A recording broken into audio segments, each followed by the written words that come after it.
Hello friends, welcome back to our channel. So today we're going to discuss about one more important concept, that is a cascading style sheets. So we'll call it as a CSS. That means cascading style sheets. So this is mainly used to give some style to our web page. Okay, to our web page. So far we have seen a different HTML tags. Okay, different HTML tags, and here we are supposed to apply some different styles to the HTML tags. Okay, so here the complete styles can be divided into three categories. One is external, internal, and inline. Okay, so here we'll go with the style tag. Okay, here we'll go with the style tag, and by using the style tag, for each and every tag will apply some formatting. That means if you want to change the colors, if you want to give the colors, so we can change the color, we can change the font size, we can change the font face, and all these things we can apply by using these style sheets. Okay, so that styles can be achieved with the help of one among these three different categories, that is external, internal, and inline. And coming to the external, if it is an external cascading style sheets, then we'll link an external CSS. Okay, we'll link an external CSS file. So that means one external file will be created. So open the notepad and give all the styles here and save it with the .css. And again take one more HTML file. So write down the HTML tag and all these things here, and here use a link tag. So we'll use some link tag in order to link this .css. So that means, see, I will give you link followed by the relation. Relation means here what type of content is available. So this is completely style sheet content. Okay, so we can give some relation, and followed by the next one is h reference. That means reference. So from where we have to load the .css.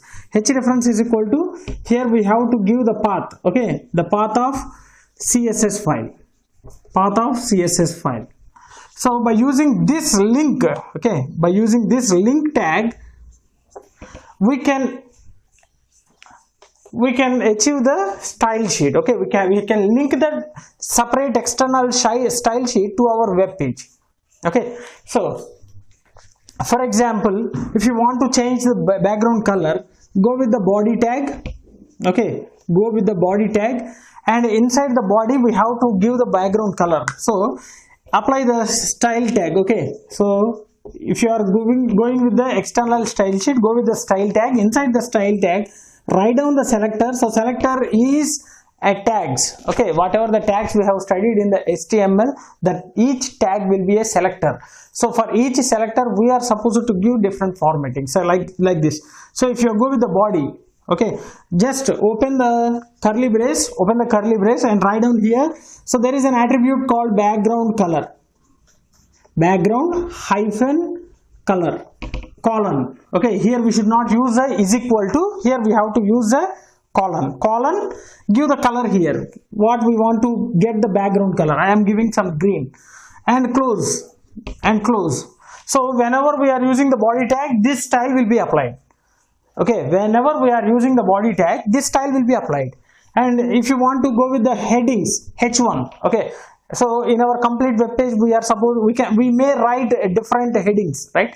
So wherever the heading is applied, wherever the heading is appeared, H1, so I just want to print the color. So color, colon, blue. I just want to give the color as a blue, font color blue, and differentiate each thing by the semicolon, right? Semicolon, and go with the second line, that is a second attribute. You can give a number of attributes, so don't worry about these attributes. So we'll go in depth each and every attribute in the further sessions, right? So in today's session I'm just covering the introduction, so how to link the CSS file and how to achieve the cascading style sheets for the web page, right? So in depth we'll go in the next sessions, right? So now let us apply like this itself. So close the style tag, close the style tag. So save all these things by using .css. Simply go with the sample.css. This is a sample.css, and this should be link in our HTML file. So wherever we are writing the HTML, we have to use this link so that the HTML file will go to the CSS and apply the particular styles in our web page. So wherever we are writing the body, the complete body will be having the background color green, and in our web page, wherever we are writing the h1 tag, the font color will be blue. Right? So this is the external. That means we are writing all the styles in a separate file, and we are linking this separate file to our web page by using the link tag and h-reference. So this is called the external. Coming to the internal. So in head tag itself, we have to write inside the head tag, use style tag. Inside the head tag, use the style tag. See, so this must be written in the web page itself. So we should not write the separate CSS file, and we have to include this in the HTML file itself, in the header tag. See, HTML head style, head, and write down the body here. Write down the body, close the body, and close the HTML file. Right? So everything in our web page itself, we have to write this style tags in between the style tag in the head tag, in the header. Right? Then automatically this will be applied. So everything is same, rest of the thing is same. So we have to use a selector, and followed by the selector, we have to give the attributes in between the curly braces. So in order to achieve the styles. Right? And this is all about our internal. So don't worry, I will execute the programs. Each and every program I will execute, and I will explain you. So the third one is inline. So in the selector tag itself, inside the selector tag itself, use the attribute style. So style is a common attribute for all the tags. Okay, for all the tags, each and every tag in the HTML, there is a common attribute called style in order to achieve this style sheet. Okay, so here if you want to give some formatting, that means the styles to the body. So whenever we are writing the HTML file, so HTML, if you want to write the body, here itself give the style attribute. So body style is equal to, this is a style attribute, style is equal to, and give the double quotations and give the attributes background hyphen color colon some green. Okay, write down the content, demo on CSS, right? And if you want to give some heading tag, okay, header tag, so go with the header tag. So before writing this demo text, write down the h1. If you want to give some any other styles for this h1 tag, again use the style tag. Style is equal to some color colon black. Okay, and if you want to give more number of attributes, just go with the semicolon, write down another tag, okay, another attribute, align is equal to center, right? So I have given some two attributes for the style. So here for every tag there will be different attributes. We'll go with the further sessions. We'll learn all those things in the further sessions, right? So after writing that, give the text. So demo on CSS, and close the h1 and close the body and close the HTML, right? So in this example we are giving some style attribute. So we are giving the style as an attribute for each and every selector. So that's why this is called as inline. We are applying the styles within the line itself. Okay, so that's why we call it as a inline cascading style sheets. So this is how we can achieve the style sheets by using either external, internal or inline style sheets, right? So we'll execute each and every program for all these three categories, first external, then internal and the inline, so that if you are having any doubts, your doubts will be clarified, right? So let's move on to the computer. Hello friends, so just now we have seen different categories of cascading style sheets. So mainly these cascading style sheets are used as in decorators, right? We can call them as a decorator. So we can change the colors and we can give the formatting the content, right? Using this cascading style sheets. Now we'll see the implementation of the three categories of cascading style sheets, that is external, internal and inline, right? Let us implement with a small example. So first we will go with the external CSS. So in the external CSS, as the name itself indicates, we have to create one external file and we have to link that file in our HTML web page. Now see, I will write some. So this is the selector. For this selector I just want to give background color, background color, and we know in a HTML if you want to give a background color, any color, so we can represent in terms of hexadecimal format, or we can just give the names. So go with the hexadecimal format. So column here we have to represent by using hash and hexadecimal format. So we'll go with this one. So 1 2 3 4 5 6, right? I have given some body and a h1, so I will use some h1. So I will also give the h1, okay. H1 also just to give the color is equal to color colon, okay. Here we have to use a colon, color colon, some black, okay, and semicolon, and also give the alignment, okay. Alignment, text, align, center, okay. I just want to give the center alignment for that one, right? Close this one and save the file with the .css. Save the file by using the .css extension. So in the desktop we have created one folder called CSS, so that all the CSS programs will be saved in that particular file, okay. So in HTML file and CSS, yeah, this one, some demo.css. I'm just giving the name as demo.css. So I have saved this one, and take one more notepad. There we have to write the HTML code, and we have to link this ones, right? HTML. So I will show you here. See, I'm writing the code here, HTML, and we have to include this all the CSS files in the head part, okay. So write down the head and just link that one, okay. We can just link that one. So link relation is equal to this relation is nothing but a style sheet, right? So write down the style sheet and give the location reference is equal to, just give the reference, that is a demo.css. I have given the link, right?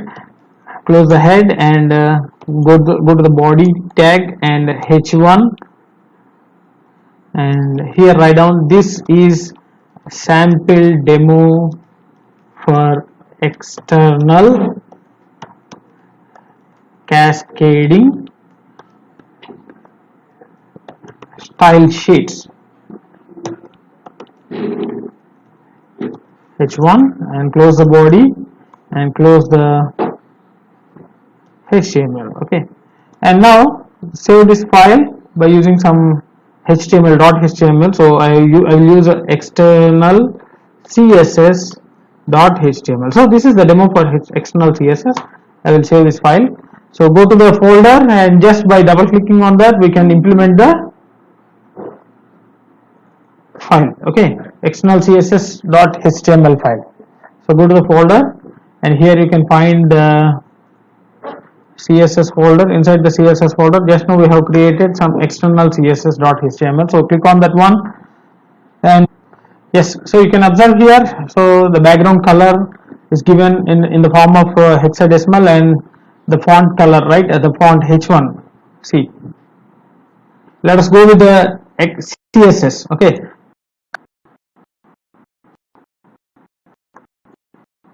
You can observe, so the text will be in the white color, right?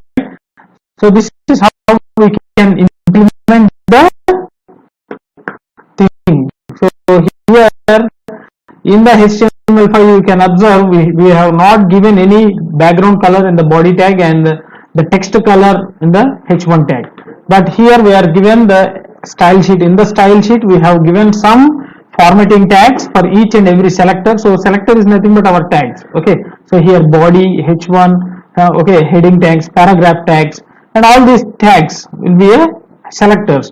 So for these selectors we have given some attributes, so like color, text alignment, all these things.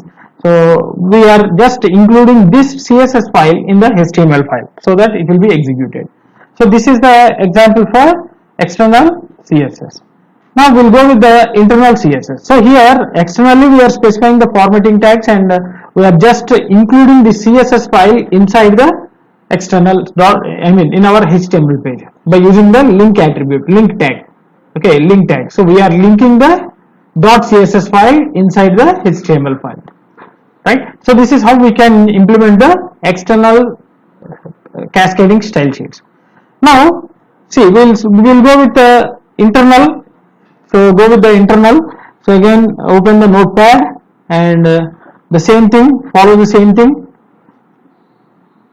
HTML, and in the head itself we have to write the style sheets. So for that we have to use the style tag, style, and here you can mention the same thing which you have mentioned in the external. So similarly body, so open the parenthesis, inside the parenthesis we have to give the attributes. So background hyphen color.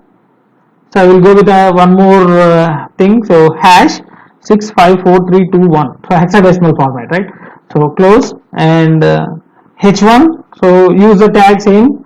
So color is equal to color, we should not use a assignment operator, we have to use a colon. Okay, color colon, go with the black. Okay, let us check and see, close the style tag, and close the head tag. So we have to write this style, cascading style, in the head tag. Okay, so close the head, open the body, and inside the body open the h1. I am writing this is the demo for internal cascading style sheets, right? So this is the head text we have written. So close the body and then close the HTML and save this file as a internal CSS. So this is a separate file. So here we are not linking any external thing. So we are including the style sheets, cascading style sheets inside the HTML tag itself, right? So here you can observe there is a one more file created, that is internal css.html. I am double clicking on that internal css.html so that it will be executed on the web browser. So in the web browser it will be opened. So you can observe here, see, this is the thing. So here also we are given some text is equal to black, and see, once again just go with the internal and change the color as yellow, change the hexadecimal format. So save this one and refresh so that one more the style will be applied. Okay, so whatever the style we are giving style tag, which is an internal CSS, so we are embedding the complete styles inside the HTML itself. So previously we are creating one separate sheet and we are linking it to the given HTML. So right, so in this case we are just embedding the complete style sheet inside the CS, inside the HTML file, right? Inside the HTML file in the header tag. Right. So this is the internal style sheet, and we'll go with the one more thing, that is a inline style sheet. So just open the notepad and just type the HTML. So here we'll give the complete style tags inside the selector itself, right? So we'll go with the body. So body, in the body we can give the attribute called, there will be an attribute called style. So we can give the cascading style sheets here itself. So style is equal to, give the inverted quotation, so give the attributes all here, background color. So what we have done in the previously we can give here. So green, and go with the h1. Okay, h1. I just want to give the text, right? h1.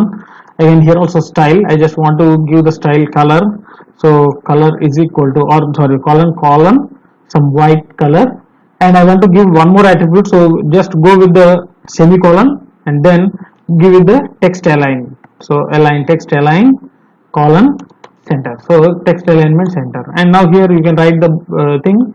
So this is the demo for inline style sheets, right?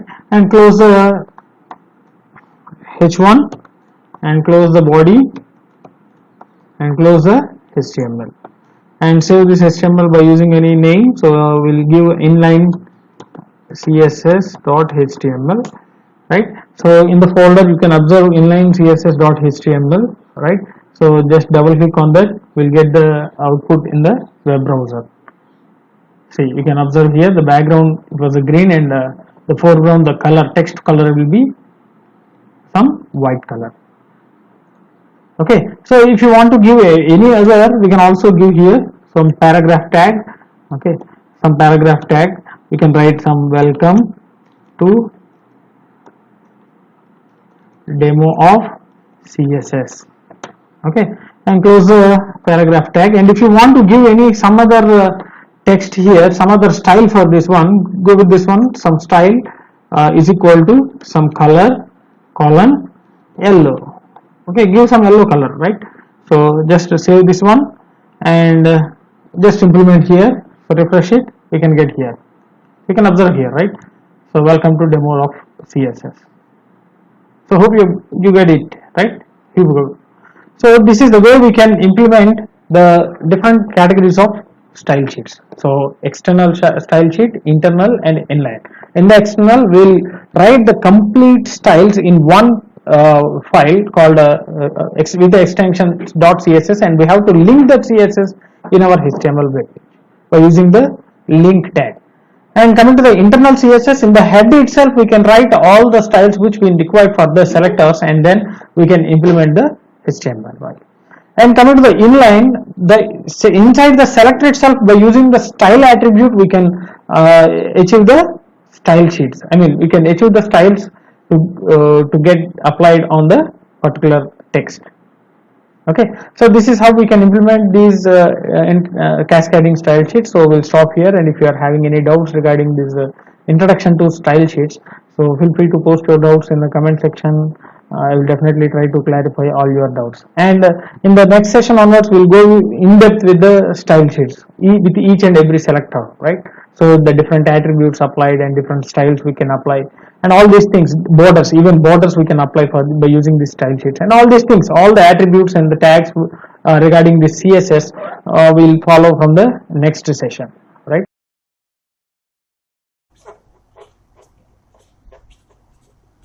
So in our CSS, while developing the web page, sometimes we are supposed to give a color for the background. We have to apply the color for the text or a font, and we are supposed to give a color for a border. So in many things we are supposed to give a color. So now, how many ways we can give that color? We can represent that color. Okay, so that will be discussed in today's session. Let's move on to the topic, and the first one is just by giving the names. Okay, just by giving the color names. So for any attribute, by just giving the color names like red, okay, blue, orange,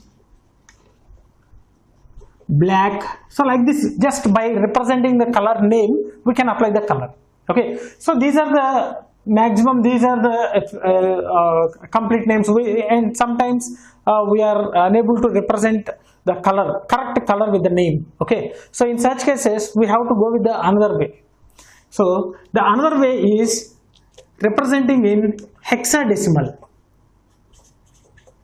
representing the color in hexadecimal. So how to represent a color in hexadecimal? So one thing is, first we have to give the hash symbol, hash followed by red, green, blue. Hash symbol, red, green, blue. So here the red ranges in between 0 to FF. Okay, 0 to FF. And similarly, green represents 0, 0 to FF.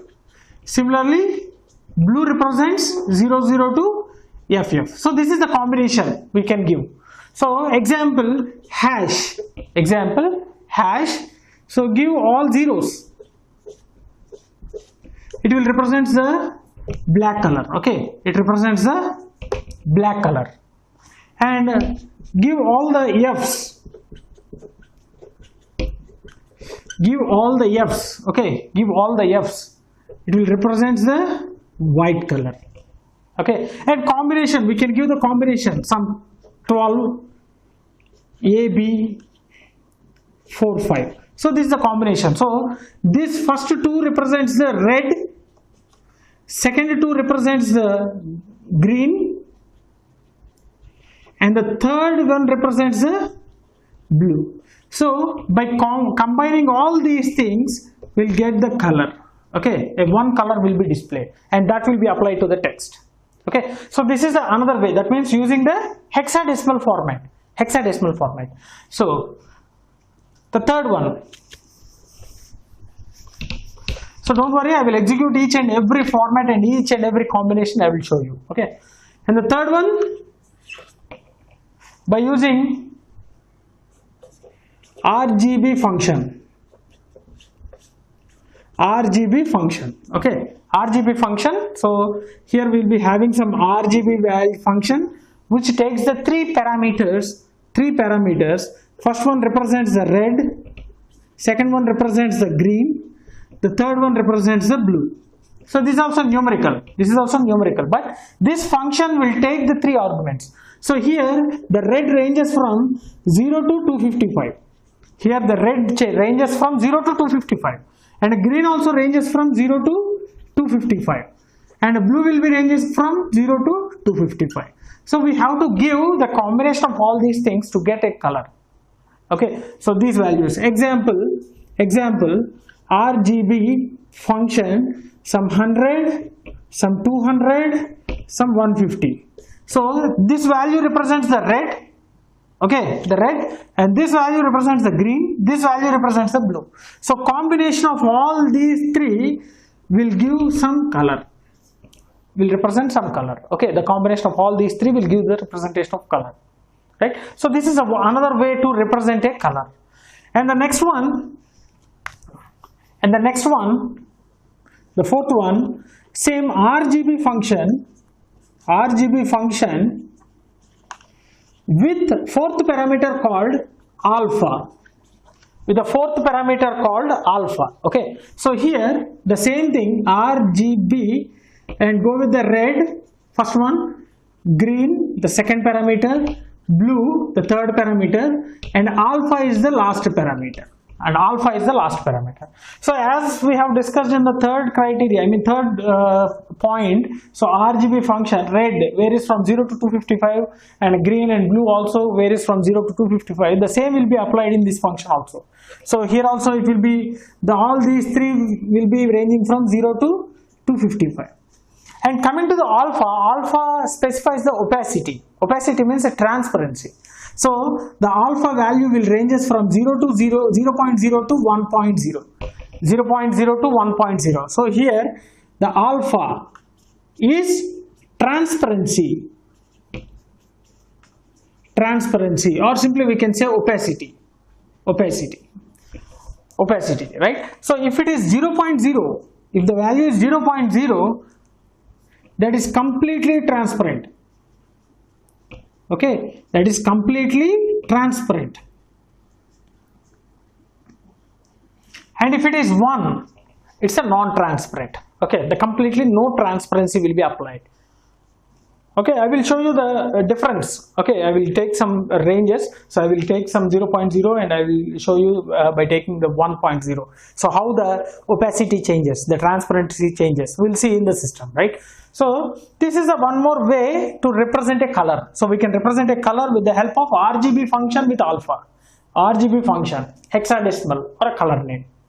Okay, by using all these four functions, four methods, we can represent a color in CSS. Okay, so whatever the tag we are representing, so if you want to represent or give a color, these many ways we can give. Okay, so apart from these four, there are two more functions available to represent a color.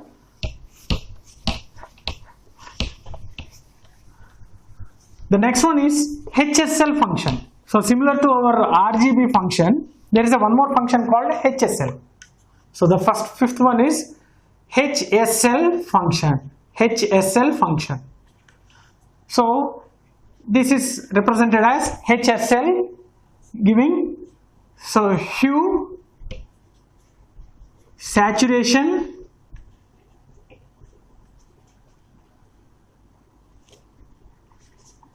lightening, right? So hue is a combination of all these three, red, green, blue, and the ranges from 0 to 360. 0 to 360. It's a color, okay? It's a color combination. This hue represents the color combination, right? So the color combination representing from 0 to 360. And the saturation is 0% to 100%. So this is a gray shade. This is a gray shade. This represents the gray shade. So 0% to 100%. 0% to 100%. And the lightning also representing with 0% to 100%. 0% to 100%. That means light to dark. Okay, light to dark. Light to dark. Okay, so we'll see the combination of all these things in the by executing a small web page. Okay, by creating a small web page.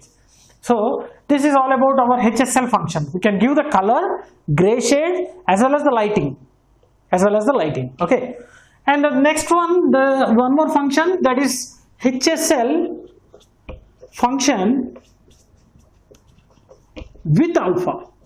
So similarly, the alpha is same here. Alpha represents the opacity or a transparency. So here they will having the four parameters: hue, saturation, and lightning. Okay, and lightning. So sorry, there is a fourth parameter, right? So that is another one is alpha. The fourth parameter is alpha. So hue is 0 to 360, saturation is 0% to 100%, lightning is 0% to 100%, and alpha value is 0.0 to 1.0. Okay, 0.0 to 1.0. So here, so 0.0 means, so alpha value 0.0 is a complete transparency. It's a complete transparent, and 1.0 is non-transparent. It's a non-transparent. The value will be a non-transparent.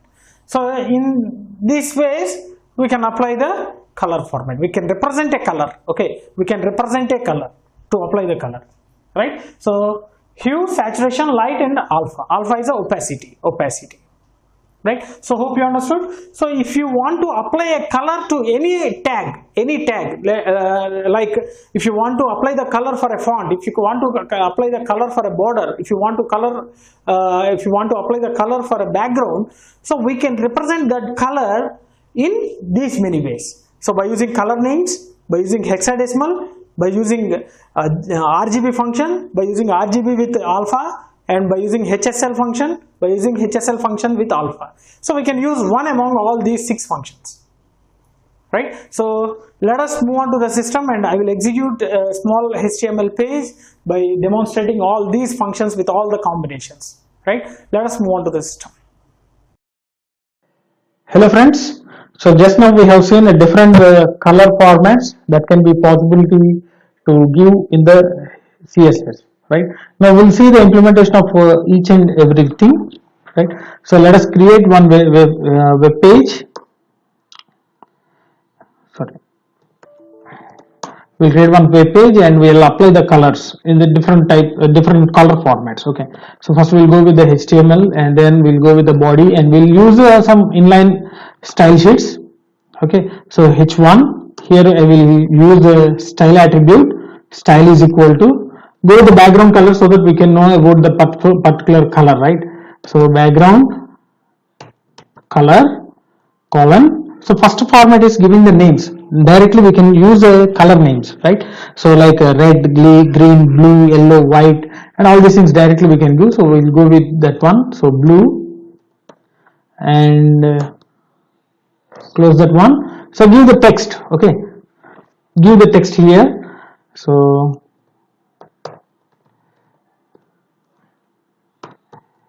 hello, welcome to CSS. Right, so this will go with will print this one by applying the following color. You can observe here. So I will save this file in the CSS folder, so which is available in the desktop. See here in desktop we are having some HTML folder. In that as CSS I am storing here. So color.html. I am saving simply as a color.html. See, save, and just will execute this one by double clicking on the HTML file. So if you click on the HTML file, automatically we will get the result on the web browser, right? So here my default web browser is a Google Chrome. So if I execute this one, we will get the output in the Google Chrome itself. See here you can observe the text was displayed, and the background color you can observe this is a blue, as we have mentioned here a blue, right? So if you mention here some green, the background color will be applied as a green color. So let us check. So save and refresh this one, you will get a green color, right? So like this we can directly give the color name, the one format, and the another format is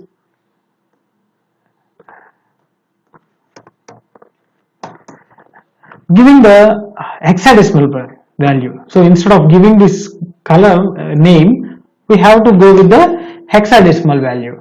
So hexadecimal value means, as we have discussed just now, we have to start with a hash symbol and give the 3 hexadecimal values for red, green and blue. So first 2 will be the red, represent the red, second 2 numbers will represent the green, and the third 2 represents the blue. So I will give some 1, 2, 3, 4, 5, 6. So this is a hexadecimal format, okay, of a color. So we'll get a combination, different combination, a combination of red, green and blue, right?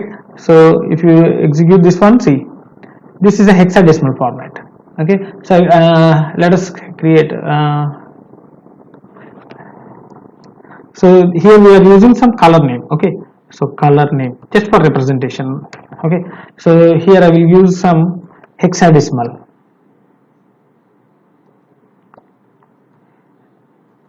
Hexadecimal format, okay? So if you execute this one and see here we are using some color name, and this is by using the hexadecimal. You can give any combination of red, green and blue only in the hexadecimal format. If you give all zeros, see, we'll get a black color, so complete black color. If you give all white, I mean if you give all F is a hexadecimal, right? The last number in the hexadecimal, so we'll get a complete white. So if you give only 0, 0, so that means see, F 0, 0, 0, 0, that means only red, okay? All the remaining will be remain same, so red, it gives a red. And if you go with a 0, 0, F, it's a green, it's nothing but a green, okay? And if you go with the 0, 0, 0, 0, F, it will go with the blue, right? And if you give any number, any other than these things, if you give any other number, that's a combination of red, green, blue. That's a combination of red, green, blue. So 15 is a percentage for representing the red, 46 is the representing green, and 54 representing the blue. So combination of all these things will give one color. So this is a color with the given combination. So this is the format of using hexadecimal. Instead of using color name, we are using the hexadecimal representation. So we can represent the color by using hexadecimal. And the next one is by using RGB, directly red, green and blue, directly the red, green, blue. So we can use that one, see, directly by using RGB, red, green, blue, and here we have to pass the three arguments, one for red, another for green and another for blue. So the value of red varies from 0 to 255. Similarly, the value of green varies from 0 to 255, and the value of blue will be ranging from 0 to 255. So you can observe, so 0, 0, 0.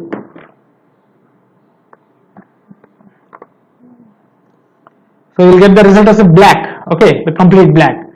And if you go with all 255, because the last value is 255, right?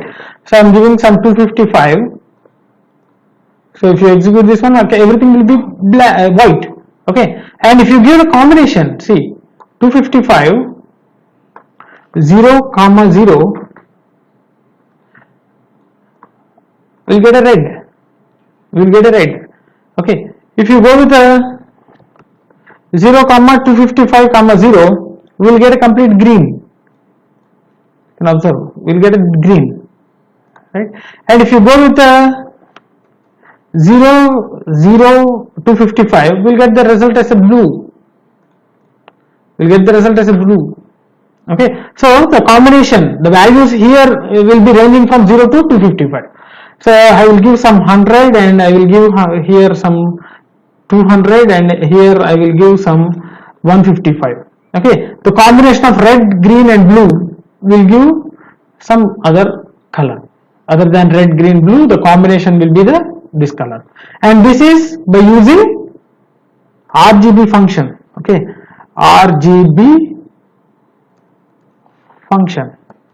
So here we are using some RGB function, right? So in the RGB function, the first argument represents the red, second argument represents the green, third argument represents the blue, and every color will be ranging from 0 to 255, right? So this is how, this is a one way to represent a color. So first one is a color name, directly color name, second one by using the hexadecimal, third one by using the RGB function, and coming to the fourth one, we can have the same RGB function with a alpha value.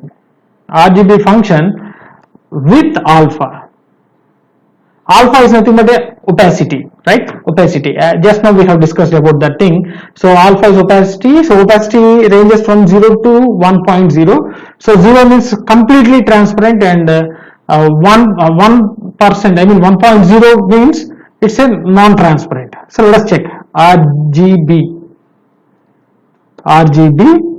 So let us take some color column RGB and take the red color. Okay, we'll take the red color. So red color means 2500, and fourth one is the opacity. So let us check here first. So whether it displays the red or not. Yes, it displays the red. It displays the red. Now I just want to give the opacity. Opacity means transparency. I will give the transparency value as 0.4. So the opacity will be between 0 and 1. 0 and 1. See, you can observe the transparency value is 0.4. You can observe the transparency 0.4. So if you go with the 5, if you go with the 0.5, so there will be little bit. Okay. So if you go with 1, if you go with a 1, see, complete non-transparent. It's a complete non-transparent. Complete red will be there. And if you go with a 0, 0 means full transparent. Full transparent. So automatically the color will not be applied. The full transparent means automatically it will be white, background white. So 0.2, a little bit transparent, right? So that is the opacity value. We can call it as an opacity. So that is represented as the fourth parameter, that is the alpha. Okay, and this ranges from 0.0 to 1.0. 0.0 to 1.0. So you can give any value. So here we can pass 0 and here you can give 255, so that we'll get the color green. See, green color. So variants of green. Similarly, we can give any combination also. We can give any combination, right? So now we will see the another function, that is HSL. HSL means hue, saturation and lighting. So instead of using the RGB function, we will use a HSL function. So HSL function works with the different parameters like H means hue, saturation and lighting. So H is a color combination, so color combination of red, green, blue. So everything will be given in the combination of all these three colors with the range from 0 to 360. Okay, so H value will be from 0 to 360 representing the different combinations of colors. And the saturation is giving as a percentage 0% to 100%. That is a shade of a gray, okay, a gray shade. So it will represent the gray shade. And the L is a lightning, so 0% will be giving some complete dark and 100% will give the complete light. So dark means black and light means white color, right? So here we'll take some three parameters. The first parameter is the color, the hue, so which is ranging from 0 to 360. We can give any value. So I will give 150, comma. So saturation. So saturation 0% to 100%. I will give you some 40%. So representing a percentage. And then the third parameter is lightning. So if you give 100%, it will be only white color. I will show you. So 100%. Okay. So here instead of giving the RGB, HSL. Okay. So without alpha. HSL. So let us save this file and execute this one. So you'll get one more here, HSL function. So you can observe there is no background color. So that means here full lighting we have given. Full lighting. So if you give some 0%, you can observe complete black will be taken. Okay. If there is nothing but some 50%, then the lighting will be somewhat 50%, right? So this is a 150th color. 150 is a combination of all these color is this one, right? So having the saturation with a 40%, if you change this percentage automatically, again the color may also change. The color may also change. If you go with this 80%, see, we'll get some other color. If you are with the 20%, we'll get some other color. Okay, so this represents the color, second one represents the saturation, and the third one represents the lightning. So this is one way we can give the color, okay, to the text. So it may be a text or any background color, whatever it may be. So if you want to apply the color for any tag, either it may be for a text or a background, so we can use the color in all these formats. So there is one more function called, there is one more format called HSL function with alpha, just like RGB alpha, okay, RGB alpha, right? So you can observe here, so RGB alpha, okay, so RGBA, here the function is RGBA, and yeah, so RGBA, and here also we can give HSLA. HSLA is the function, and the fourth parameter is the opacity. Fourth percent is opacity. So alpha value as we have discussed in RGB function. So that is varies from 0.0 to 1.0. Okay, 0.0 is full transparent and 1.0 is a non-transparent. So you can go with a 0.5. So that means a half transparent. Okay, see, the color will be half transparent. So you can observe here, see, this is a half transparent, this is a full transparent, because the parameters are same, 150 to 20% and 50%, 150, 20% and 50%, but here the opacity is 0.5, that means the transparency has been changed. So if you are going with full transparent, so that means 1.0, non-transparent 1.0 will get the same color here, see, the same color. And if you are going with a 0.0, full transparent, complete white, so the color will not be appeared, right?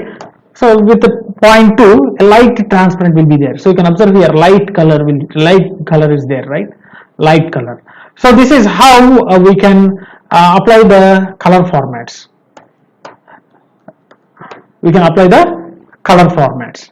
Okay, so by using all these things, these many ways we can use the color. Okay, these many ways we can use the color. Just I will give the break row, so that it will be appearing in this way. Okay, so this is the different ways we can apply the color. to any text or any border or any background. So wherever we are using the color, we can apply the color by using one among these 6 functions. One is by directly using the color name, second one is using the hexadecimal, third one is a RGB function, fourth one is the RGB function with alpha parameter, and HSL function and HSL function with the alpha parameter. So this is a simple code to represent the color formats. Selectors.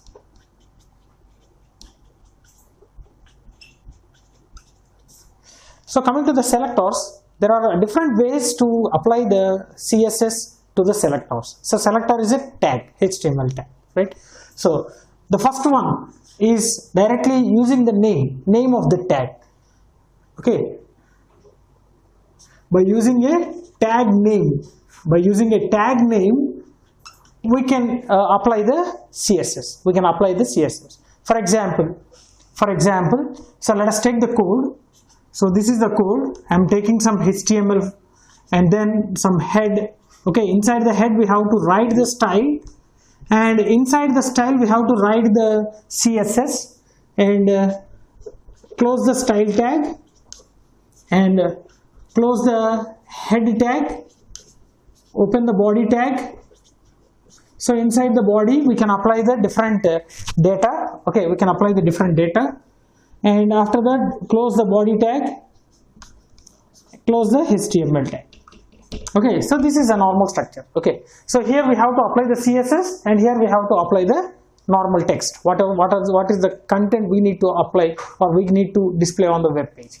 And first one is applying the CSS with the help of a tag names. Okay, for example, if our body, I just want to give some h1 and welcome, close h1.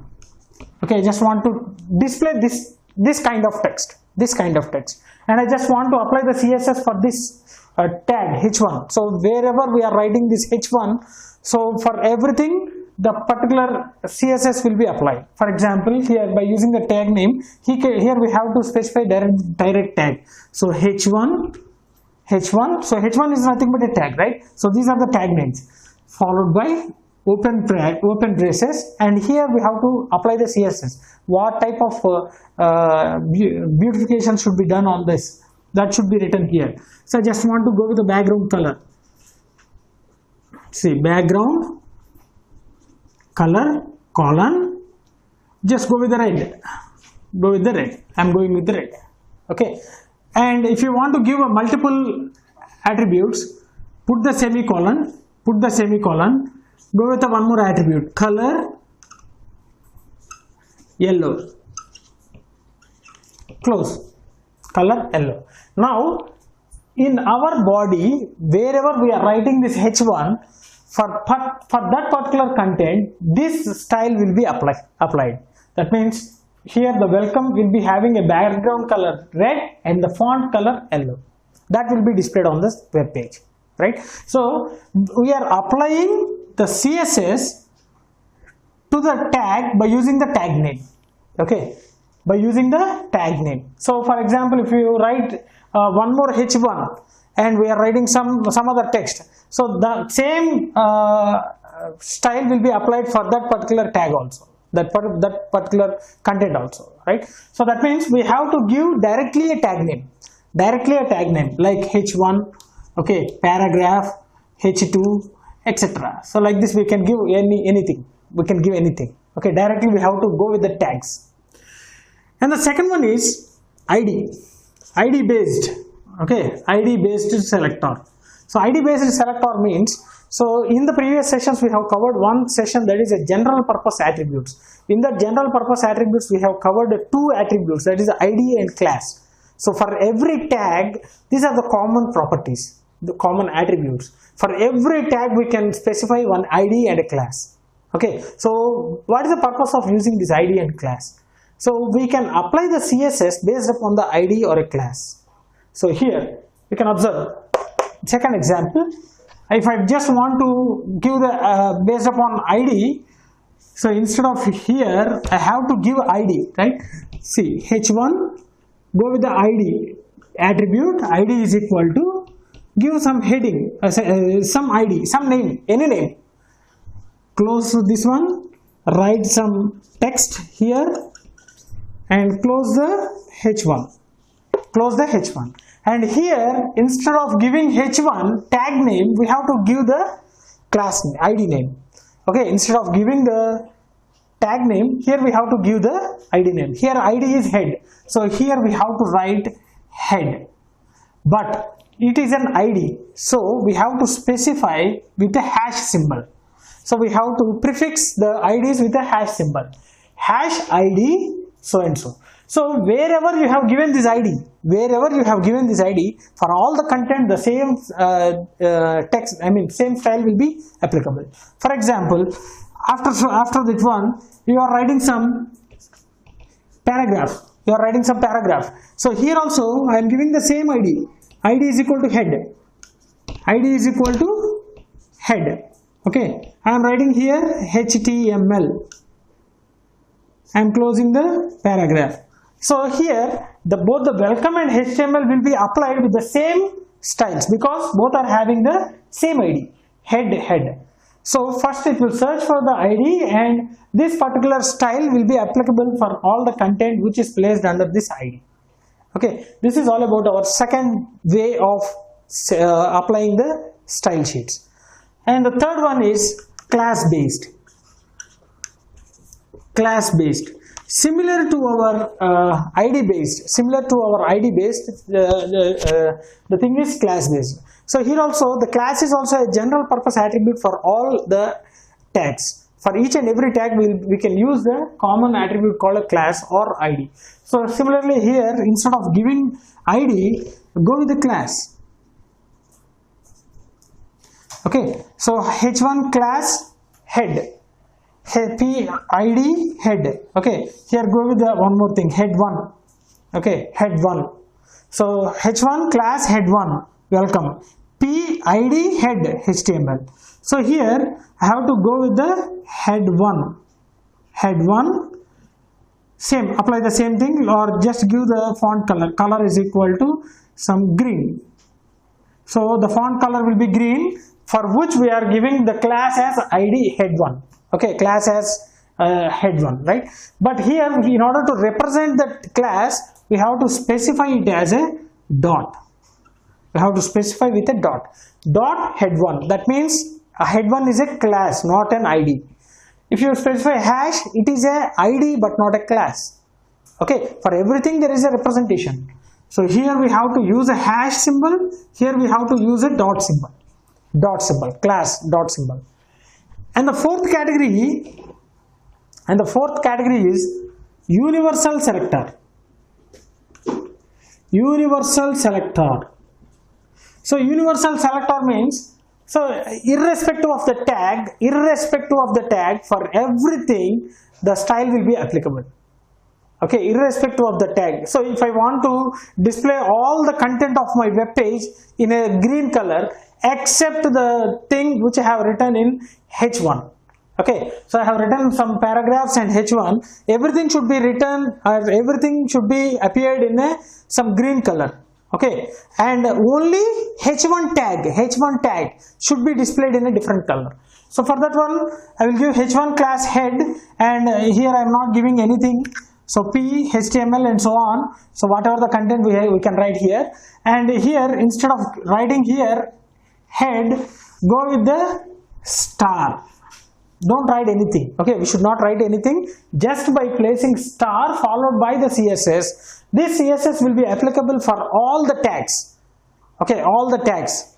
Okay, so here H1 we are having some class head1 and we are writing some CSS for this head1. So this star will not be applicable for this H1. And here P, paragraph tag. So here in the paragraph tag we are not giving any ID or a class, right? So that's why this universal selector will be applied for this P tag, paragraph tag.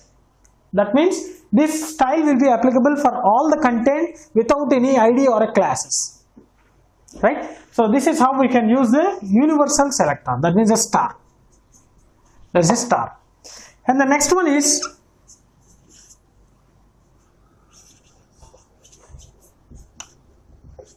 grouping of selector, grouping selector. Okay, group selector. So group selector means if more than one thing I just want to apply the same thing. See, for example, I just want to give the same background color.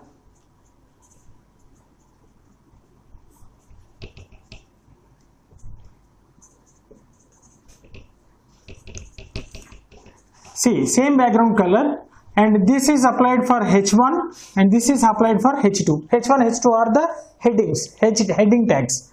Okay, I am just given here H1 and this HTML I should represent, I just want to represent it in H2. Okay, so H1 we are representing welcome, H2 we are representing some HTML, right? So for both the things I just want to see. For both the tags, I just want to apply the same style. That means for H1, I just want to create some red background with a yellow foreground, and for H2 also the content should be displayed with a red background and yellow foreground. In such cases, we need not repeat the same thing. We can group the two tags by using the comma, H1 comma H2.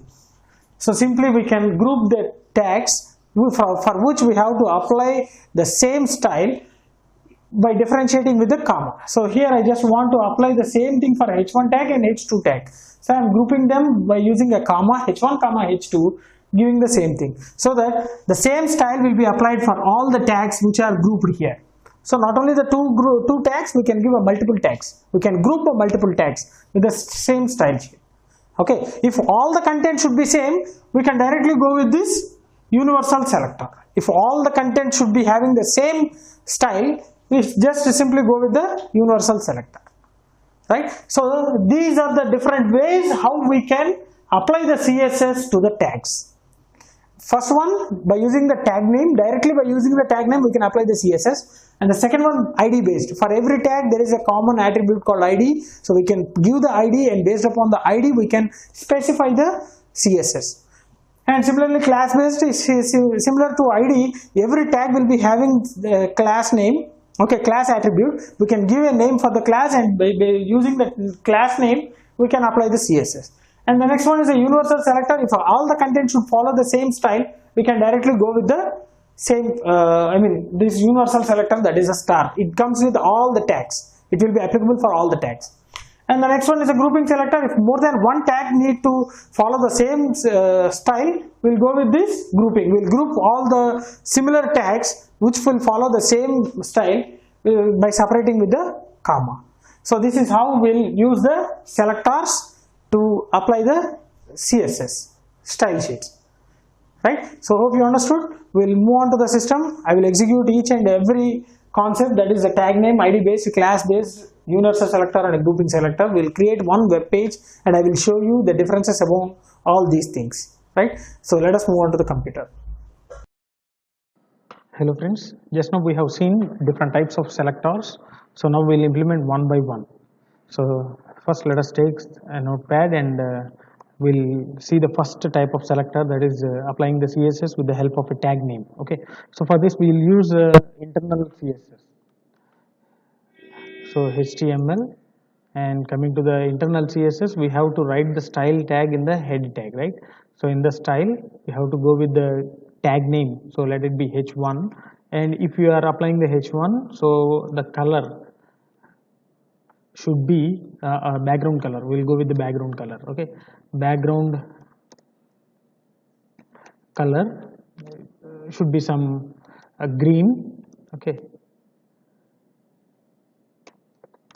green, and the font color. Okay, just if you give the color, it will be a font. Okay, font. So here we have to assign by using column, right? Not is equal to color yellow.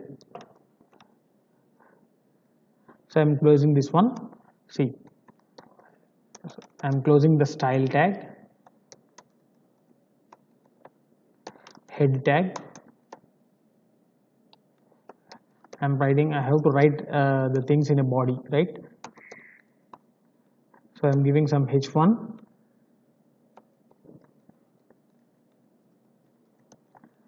welcome to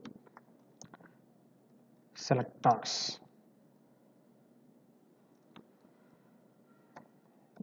Name based. Okay, so name based, we are just taking the name based.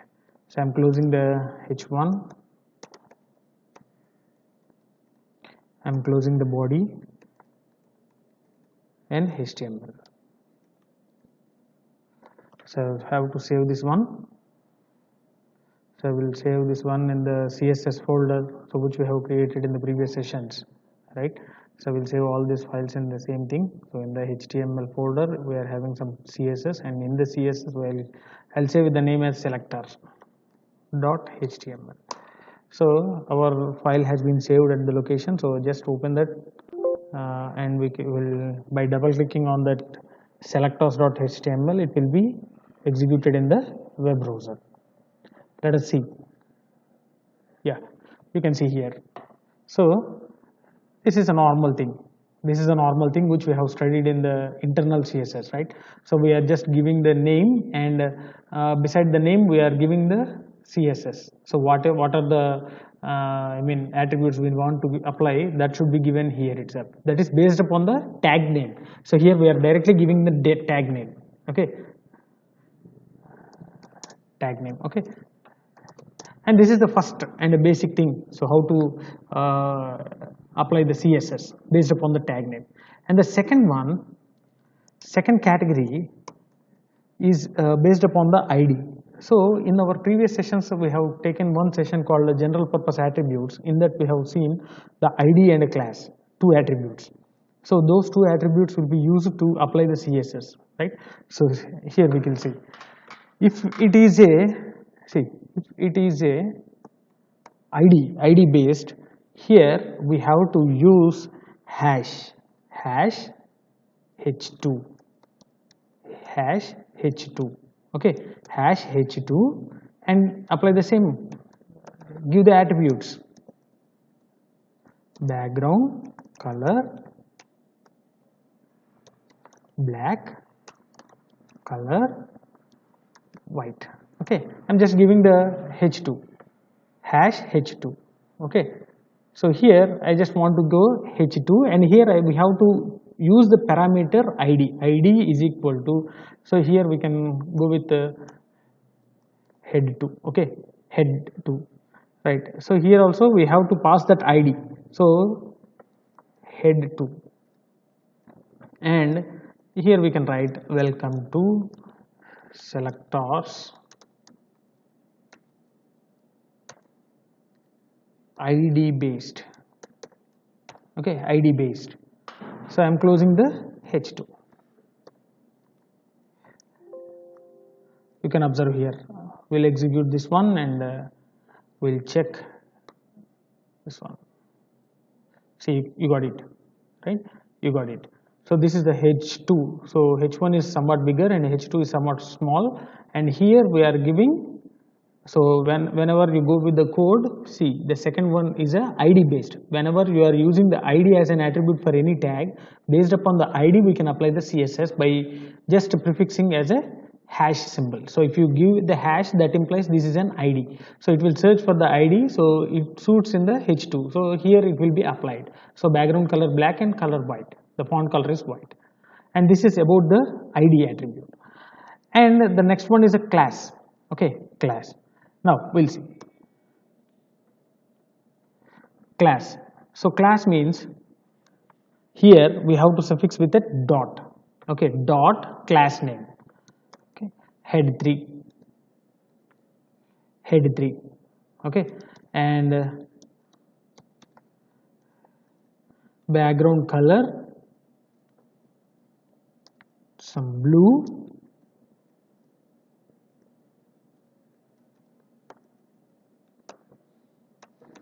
color white. Okay, this is head3. This is nothing but a class based. Okay, so similar to our ID, whenever we are giving some this one, see h1, class is equal to, here we have to give that one head3. Okay, head3. See, welcome to selectors class based. So we can have a multiple classes here, we can write multiple classes here. H1, see, you can observe here, if you execute this one, we'll get the same thing. So H1, okay, so let it be, this is also H1, let us take this one also H1.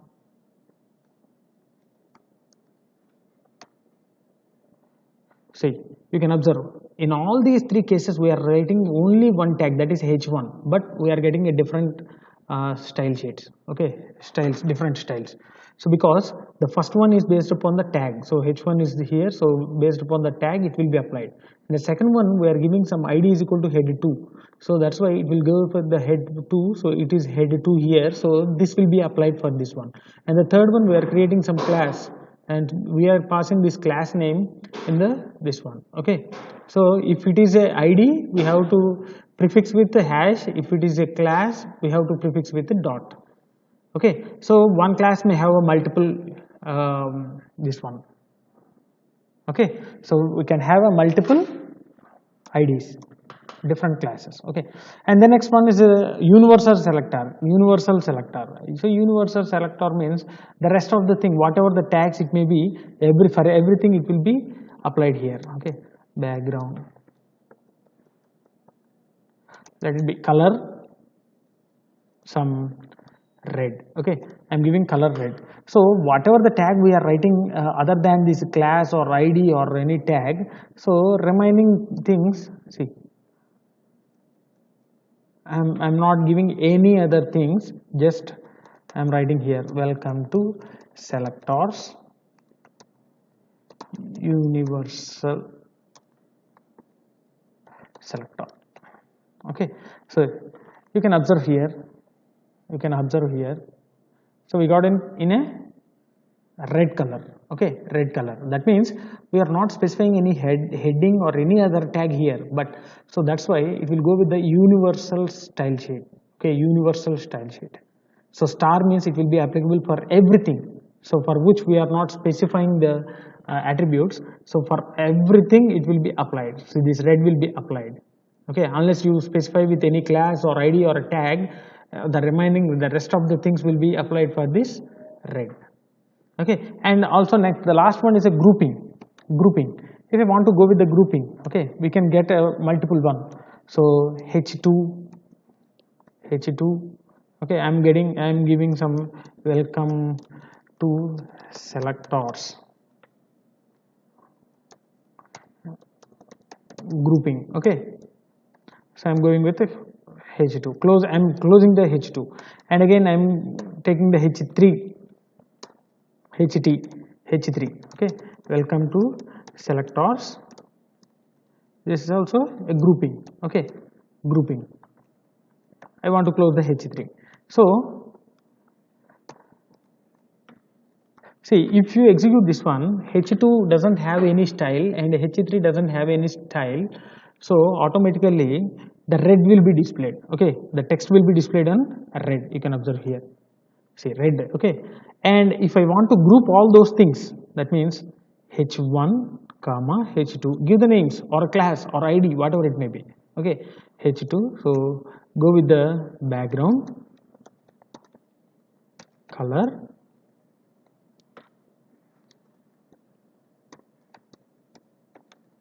brown, color yellow, okay. So I'm grouping different tags, so I'm grouping here H1 and H2, and I just want to apply this style for all the content which was written under these two tags, okay. Now you can observe here, if I execute this one, see, you got it here, okay.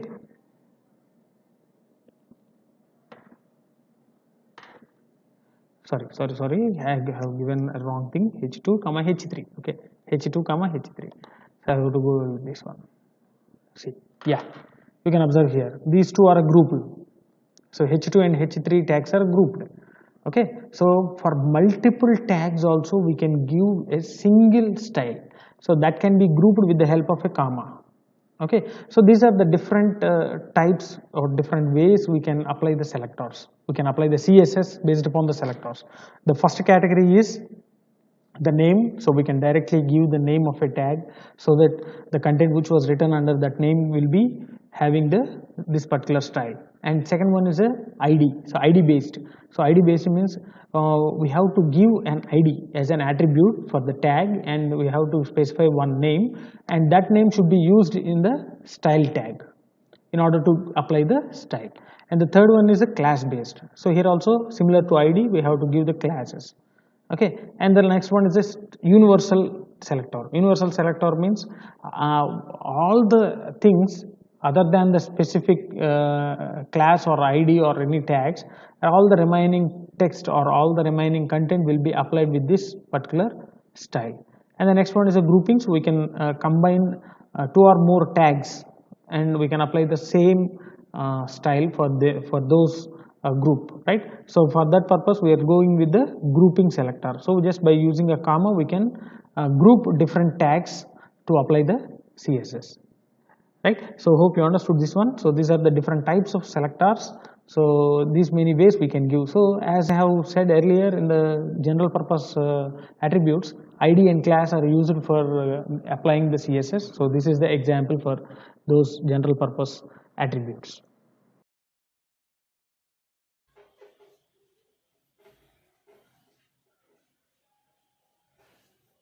Right. So one thing we have covered, that is the background color. So if you want to change the background color, the property is a background hyphen color. So in that we have to give the color name.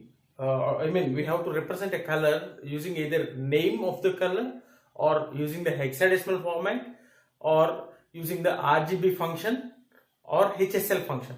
So all these color representations we have seen in the previous session. So I will post the link of color representation in the description section. So just go through that. Right. So the first one is background color. So in order to change the background color, so we can go with this property, with this CSS property, background color hyphen, and here we can give a color name or hexadecimal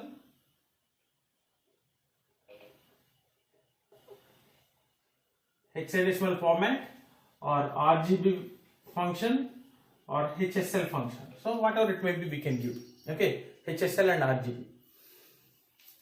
And the second one,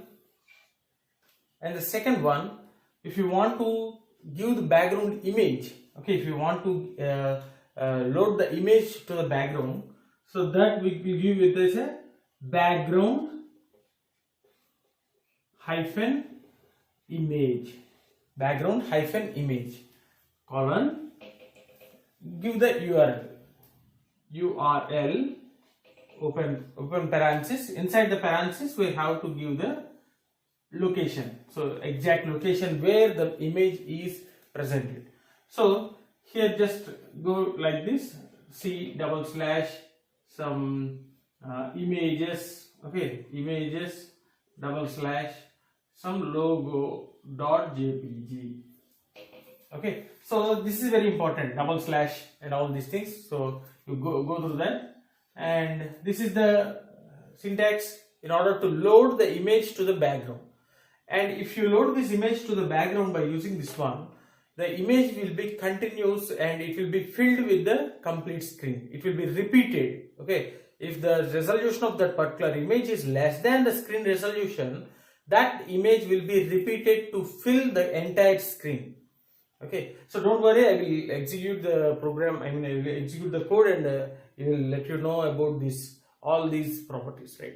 So the main disadvantage is, if the resolution of the image is less than the screen resolution, automatically the image will be repeated to fill the complete screen. So in order to avoid that thing, we had another property called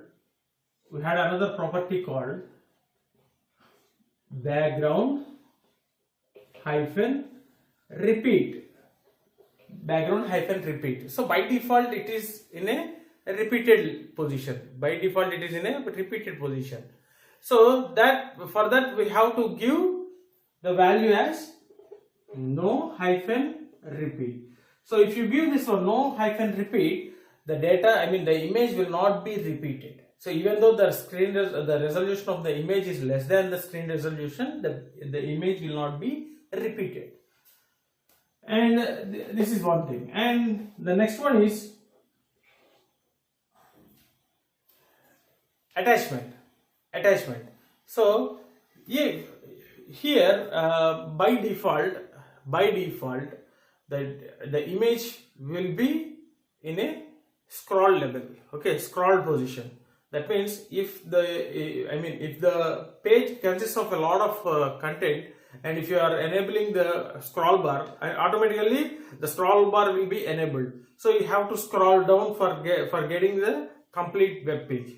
So when you are scrolling down the web page, automatically the image will be also moving. Okay, that's called a scroll property. So for that we can fix the image so that the image will be fixed and we can scroll the content. Only the content will be scrolled, not the image. Okay, for that purpose we'll go with a background hyphen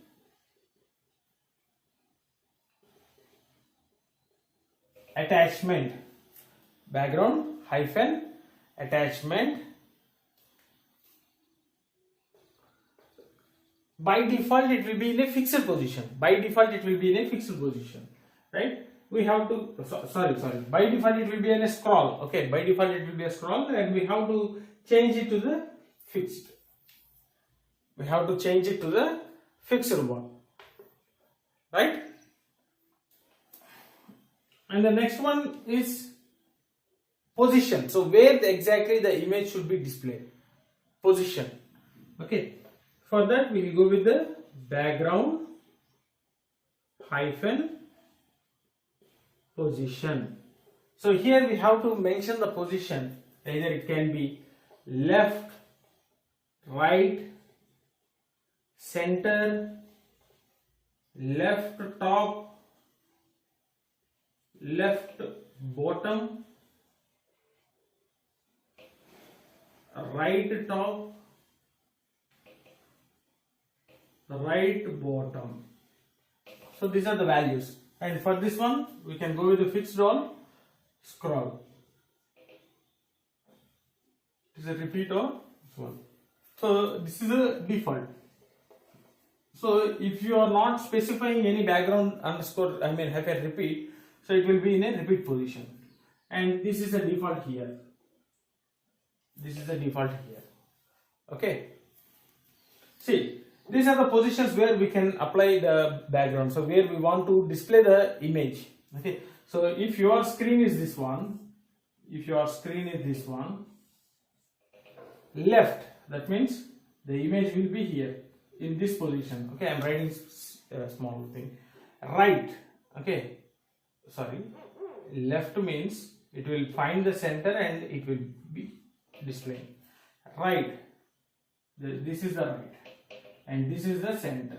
Okay, and left top.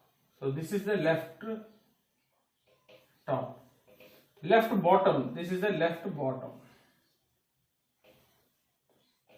Right top. And similarly, right bottom. So these are the positions where we can specify that image to be displayed. So if you are going with the right left, it will be printing on this one, and we can apply all these things. We can apply the color, image, repeat, attachment, and the position. Okay, so I will show you by writing the code and by demonstrating each and every property of this one background. Okay, don't worry. So I will execute that one, and if you are still having any doubts, definitely it will be clarified. See, instead of writing all these things, so if you want to apply all these things, definitely you have to complete all these things. You have to mention all these things in the class, right?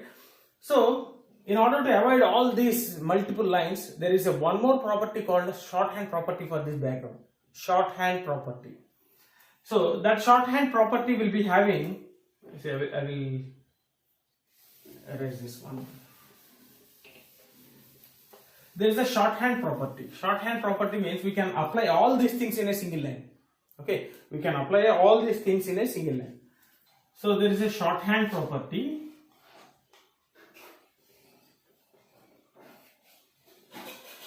So that we can write all these things in a single line. Okay, so for that we will go with the background, a normal background, colon, and fill all these things. So first give the color for that one, then URL, then a repeat.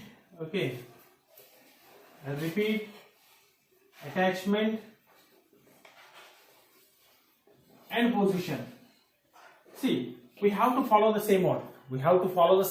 First one is a color, second one is a URL for loading the image, third one is a repeat, fourth one is attachment, and fifth one is a position. Right? So if you don't want to add the background image, you just remove this URL.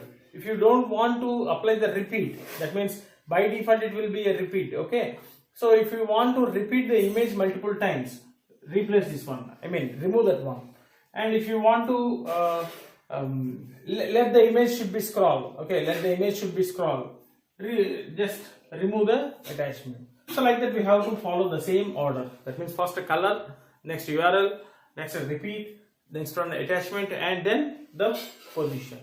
So this is how we can use the complete properties which we have learned today in a single line, that is a shorthand property for this background. So this is the session. So how the background can be done, what is the importance of this background property, and how many ways we can apply this background, and what are the different variants of this background, right? So let us move on to the computer, and I will write the code demonstrating each and every property, each and every variant of this background property, right? Let us move on to the code. Hello friends, so just now we have seen the background property of CSS. We will implement one by one, and I will show you the execution. So let us take a small code.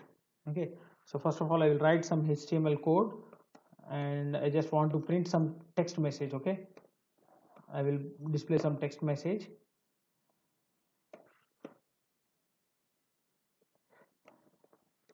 Welcome to background property of CSS. Okay, right. So I just want to print this one, and in order to print this one I'll just apply the background, right? So two things can be done using the background. One is inserting the background color, or giving the background image, attachment of giving a background image. For that I will go with the internal CSS. So we know that internal CSS means in the head tag we have to use the style tag. Okay, inside the style we have to use the CSS, right? So first let me close the style and head, because if you are not properly closed, the page will not be exactly applied, the CSS will not be exactly applied. Now in the style we'll go with the body. So for the body I just want to apply the background. Okay, background, first one color, let us check with the color, background color, and here we can give the color representation in one among the different color representations. So this we have already seen in the previous session. So how many ways we can represent a color? So first one is by giving a name, or by using the hexadecimal, or by using the RGB function, or by using a HSL function, right? So we can use one among all those things. I will just go with the name, simple name. You can apply this one, save this one with the file name. I'll go with the background.html. So I'm saving all these files in the HTML folder here. So I'm opening this HTML folder, and let us check. Okay, I have already opened it, I think. Yeah, so here you can observe the background.html. So double click on that background.html. We'll get the result on the web browser. Okay, so this is how we can apply the background color for the given CSS. So you can observe here the background color is green, and the text has been updated, right? Now we'll go with the one more thing, background image. So if you want to display the image, okay, the property is background underscore hyphen image, and here we have to go with the URL. So URL means the position where exactly the image is there. So here this is the image I just want to apply, and just copy the path, the complete path. You copy the complete path here, and logo dot jpg. Right, now let us apply this for the background. Let us check. No, so go with the backslashes. Okay, double slash in the path. So give the exact location. Okay, give the exact location.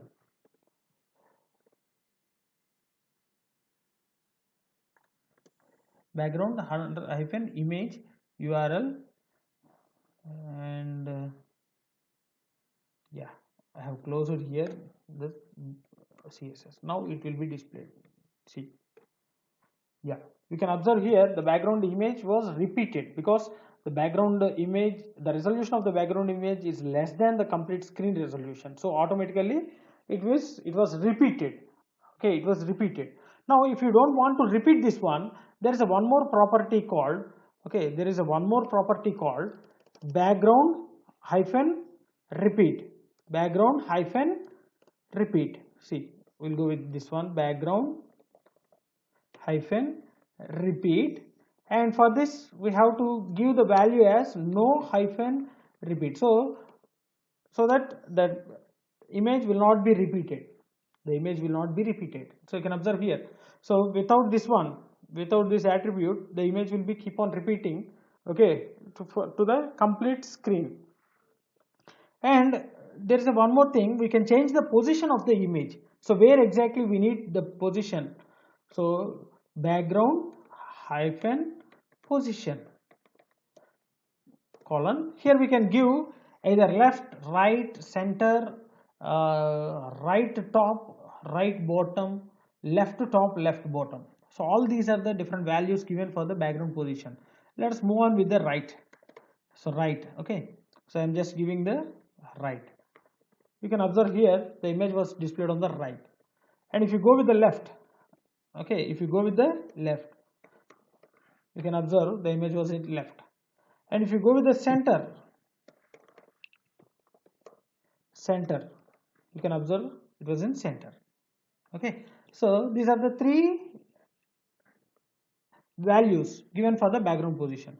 And also go with the top right or right top. Okay, right top,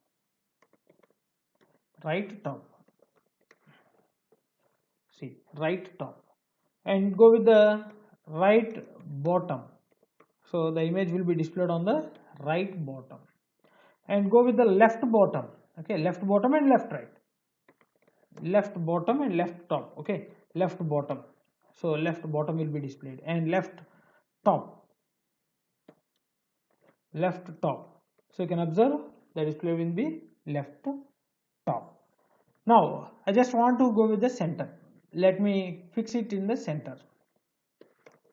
Right, so now the image will be displayed on the center of the screen.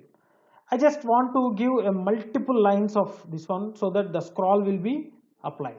So now if you observe in the web page, there is no scrolling because only one line of text is available here. So if I just copy this one and if I just paste this in a multiple lines, I just want to display in a multiple lines and I just want to activate the scroll. So you can observe here, you can observe there is a scroll, right, there is a scroll. So a few more things we can apply. Okay, yeah, so save, and you can observe, so this is the center position for the complete background. So you can observe, so this is the first line and this is the last line, so this is the center. So the image will be applied at the center of the web page, so even though you are scrolling, the image was also scrolling. You can observe here, even though you are scrolling, the image was also scrolling. That means it will change its position to the center of the web page. So this complete is a web page, right? So this is a complete web page, so the image was fixed at the center position. Now if you don't want to scroll this image, it should be fixed to the screen. So go with the property called attachment. Go with the property called attachment. So background hyphen attachment, go with the value fixed. So by default it will be scroll. Okay, by default it will be scroll. Now you can observe, so this, now the image was fixed on the center of the screen. Okay, there is a slight difference. This is a center of a screen, previously it will be a center of the web page. Okay, center of the web page. Now if you scroll the text, the image will be fixed and the text will be moving on. So you can observe, right? So the image will be fixed to the screen. Okay, fixed to the screen. So that's why the scrolling will be enabled, but the image will be fixed, right? So this is how we can use the property, and these are all the different properties. These are all the different properties of background. So instead of writing all these things, we can replace with a single line of code.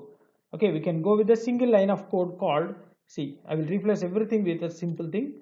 So background, only one generalized property called background, and here we have to go with all the different parameters like color, image, repeat, position, attachment, all these things. So by using the same order, okay, we can go with the all the values, we can give all the values in a single line in a same order. That means first we have to go with the color, then image, then repeat, and then attachment, and then the position, right? So let us check. So first a color, I will go with the blue color. Space, give the space. Okay, give the space, and go with the URL and copy this URL.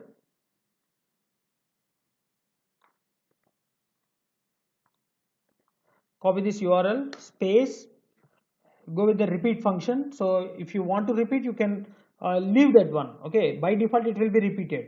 So if you don't want, just go with the no repeat value, space, and go with the attachment. So attachment, if it is a fixed, by default it will be scroll. So go with the fixed, space. Okay, next the position. I just want to go with the center. I just go with the center, right? So I'm closing the body tag. Okay, body property. So you can delete all these things. You can delete all these things. So this is called a shorthand property. So but one thing we have to remember, that is we have to follow the order, same order. First we have to give the color, then the URL, and then the repetition, that is the background repeat, and then the attachment, and finally the position. So here we have given all these things, and if you execute this one, you will get all these things. So see, you can observe the background color is blue, and it was center position, the image was displayed. Okay, and the third property, repeat. So no repeat, we have applied a no repeat, so it was not repeated. And then fixed, the attachment is fixed. So if you scroll down, the attachment is fixed. And then center, so position is at center. See, now if you remove this one,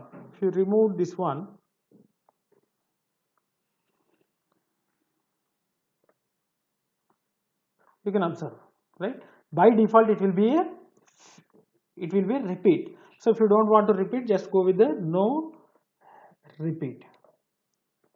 Okay, by default it will be a repeat. Okay, similarly fixed also, if you remove this fixed, so by default it will be a scroll.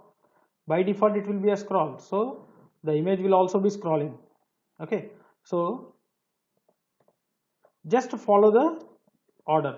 So first it will be the color, URL, followed by the repeat, and then attachment, and then the position, right? So this is how we can apply the background property. So these are all the different background properties: background image, background color, background URL, background position, background attachment, background repeat, and all these things. So hope you understood this background property in CSS.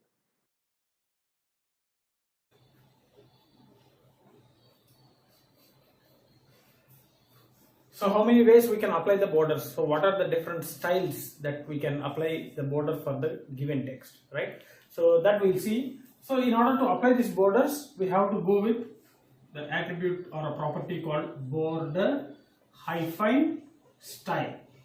Border hyphen style. So there are different styles we can apply. So first one is a dotted,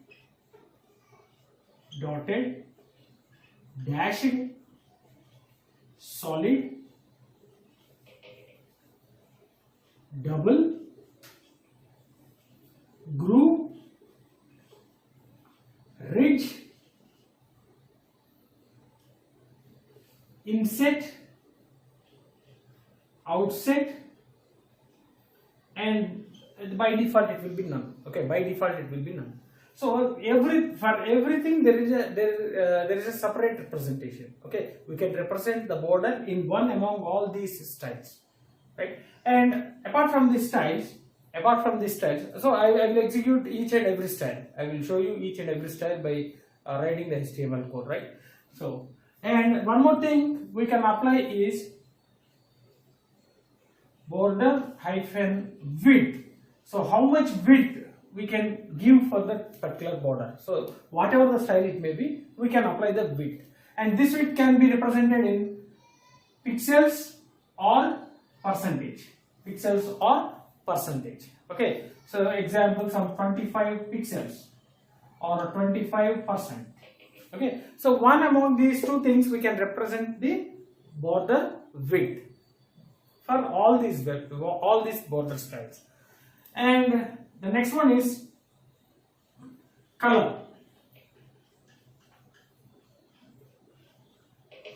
Border color. So border hyphen color is a property. So by using this property we can apply the color for the border, and this color can be represented in number of ways that we have already seen in the previous session, right? So representation of colors in CSS. So we can apply directly by using names, we can apply by using the hexadecimal format, we can apply the RGB function, or we can also apply the HSL function, right? So one among all those things we can give the border color. Okay, so and the next one is border radius. So what is this radius? So if you want the border with a rounded circles, rounded edges, okay, rounded edges, we are supposed to give this border radius. So this is for rounded edges.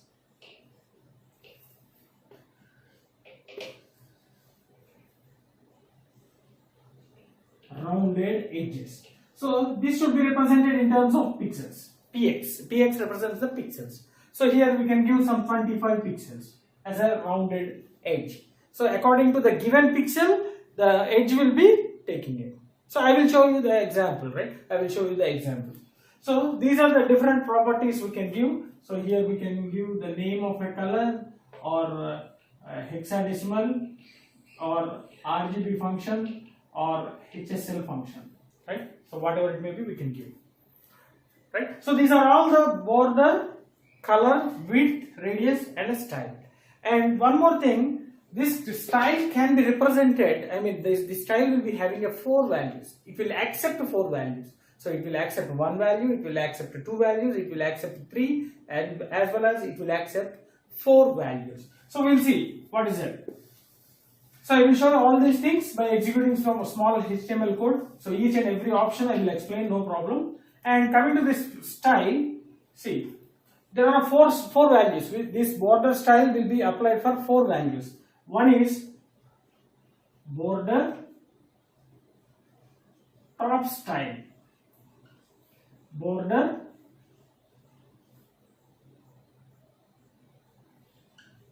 right style, border bottom style, border left style. So we can give value for all these 4 styles. So we know that the border means there will be a 4 sides. So this is the top, this is the right, this is the bottom, this is the left. Okay, so these are the borders.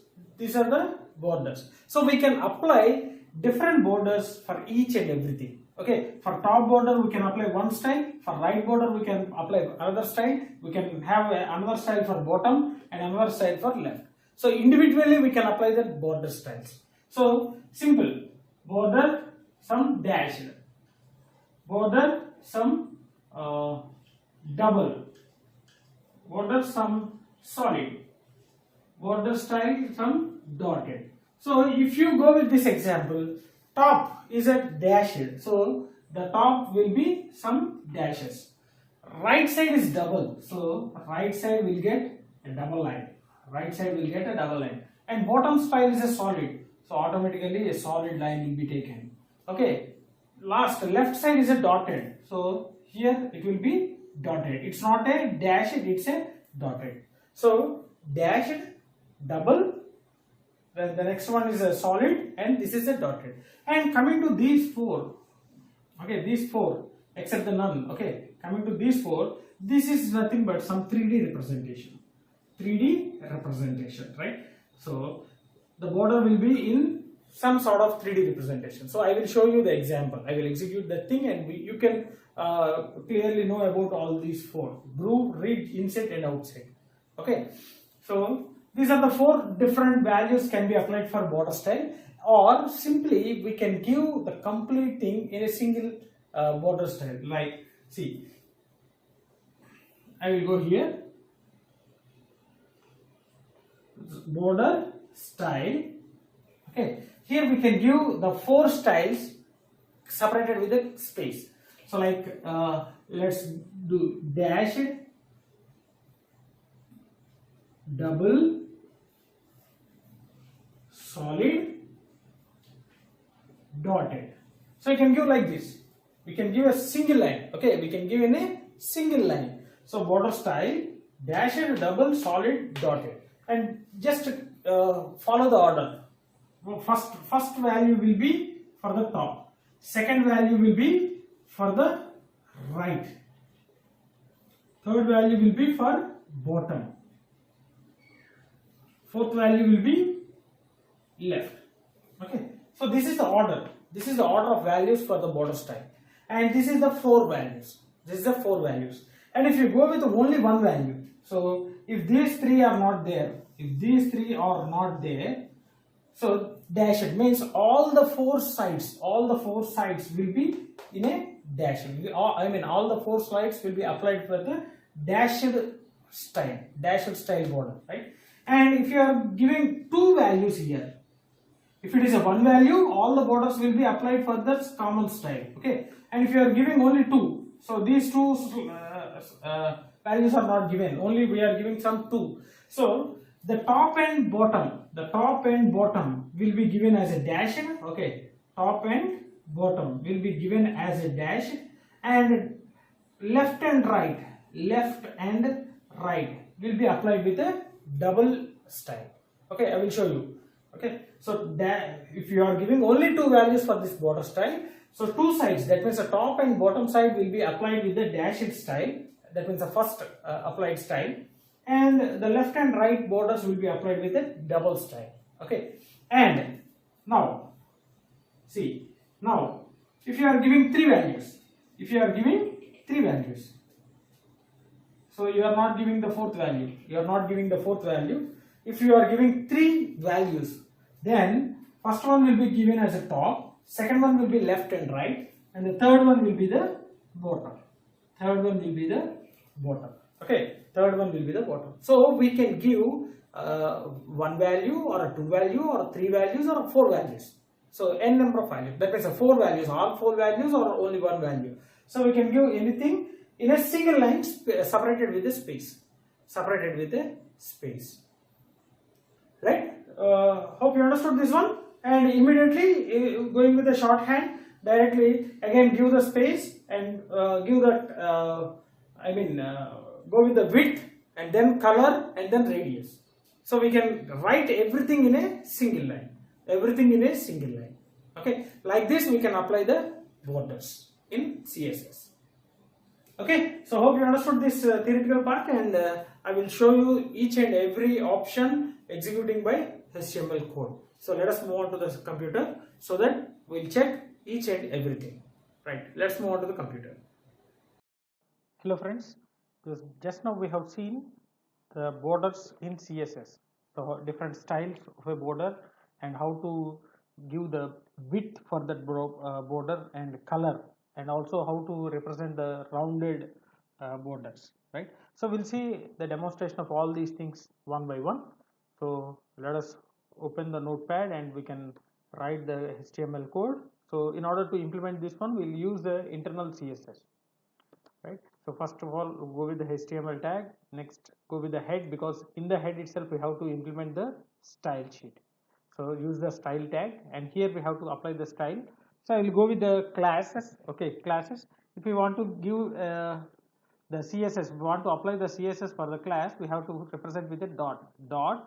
First we will go with the style, border style. Okay, so dotted, so one type of style is a dotted. So here you can go with a border hyphen style colon, give the name of the style which we need. Okay, so I'm closing here, so I'm closing the style tag, and I'm closing the head, and also I'm writing the body. In the body we'll write one thing, so h1. Okay, so this is a dotted border. Okay, just we are giving some h1, and we need to give the class name. Okay, we need to give the class name. H1 class is equal to dotted. So because here we have represented it as a dotted, so this will be represented here. So close the body tag and close the HTML, save it with some name. So I will save it as a border.html. Okay, so in the desktop I'm having some HTML, and in this CSS folder we will save this one with a border.html. So I have saved this one, so that just go through the location where we have executed. So here I have saved it, so I am just double click on this, so the output will be displayed on the web browser. Okay, it will be displayed on the web browser. So here my web browser is Google Chrome, the default web browser. So the output will be displayed on the Google Chrome itself. So you can observe here. Yes. So here you can observe, so this is a dotted border. You can observe the border, right? So you can observe the border is completely of dotted. Okay, dotted. And here itself we can also give the width. So border hyphen width. So we have to go with the hyphen. Okay, border hyphen width. Here we can give either in a pixels or in a percentage. Okay, so we'll go with the pixels. Let's give some 10 pixels, px, represented in a px. Save this one and refresh the browser so that it will be refreshed. So you can observe the width has been changed. The width has been changed, right? The width of the border, and also we can give the color. So border hyphen color colon, here we can represent the color in number of ways, so that we have already made the video representing the color in CSS, so in different ways. So we can apply any of the way. So I will just go with the names. So I will go with the blue color. You can observe the border is on blue. Right? So this is where we can apply the borders, and also we can so there are different styles. So we'll see one by one, and here I will go with the next one, that is a dashed. Okay, first one is a dotted. Now we will go with the dashed border, dashed. So we will see how it was represented. So just I will copy and paste, and I will change it. So dot dashed,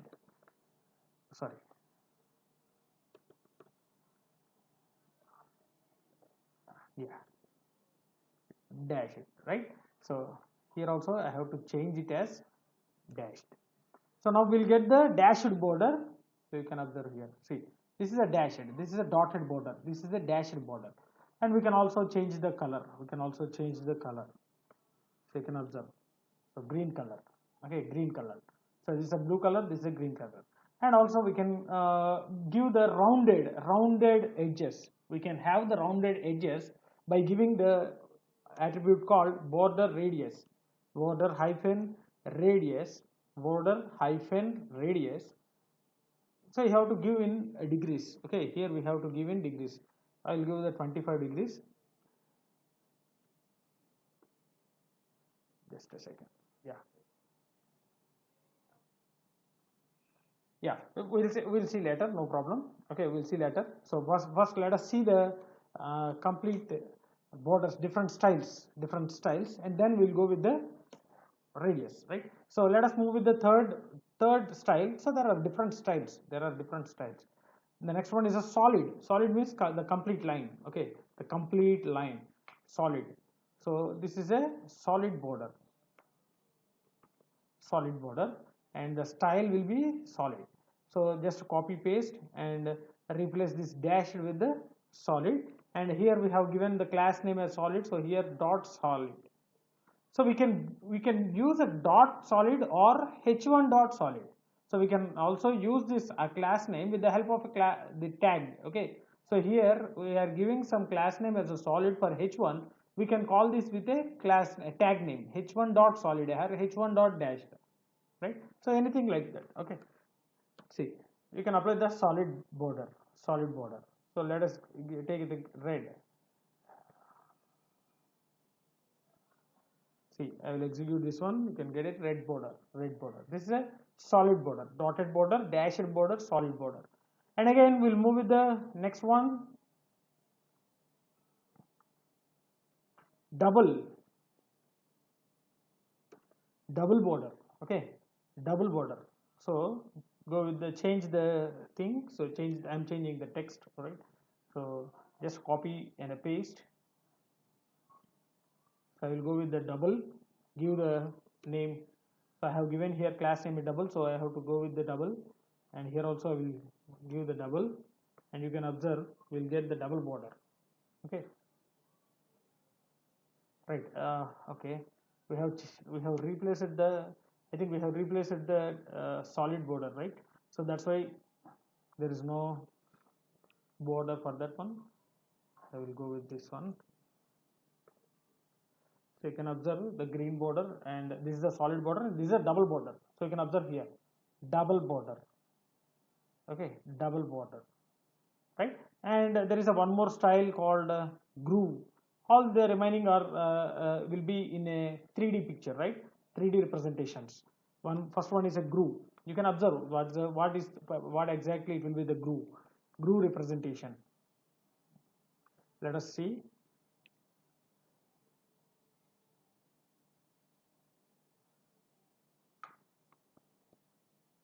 Okay,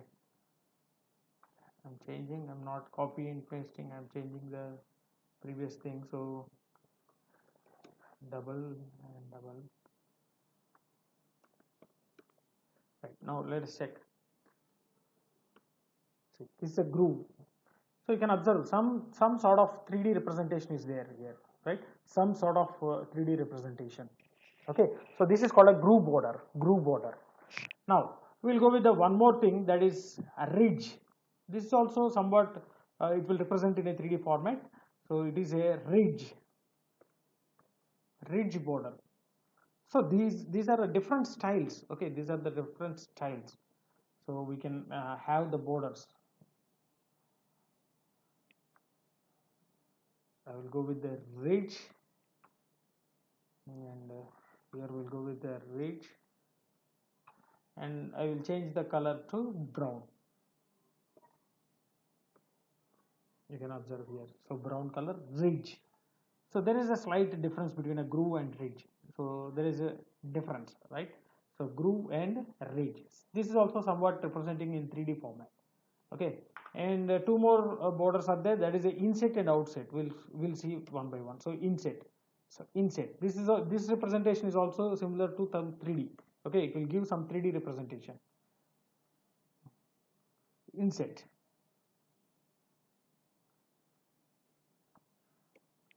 So I will change the class name to inset,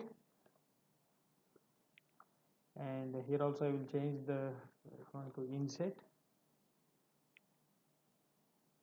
and I will give the color as a black. Okay, let's take the black.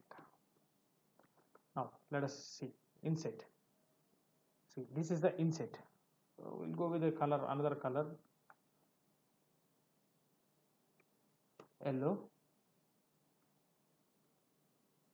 See, this is somewhat inset. Okay, so some representation like some button like symbol will be coming out, right? So this is one type of representation representing the border, and we'll go with the next one, that is a outset representation. See, outset outset outset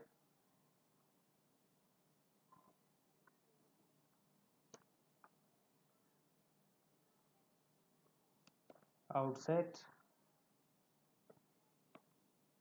outset and here border color will give some pink. So you can observe this is the outset representation. So inset and outset. Okay, so you can observe the differences, a slight difference. So all these groove, ridge, inset and outset will be representing similar, but there is a slight changes, and some sort of 3D representation will be there for these four borders, right? So dotted, dashed, solid, double, groove, ridge, inset and outset. So all these are the different styles to represent a border.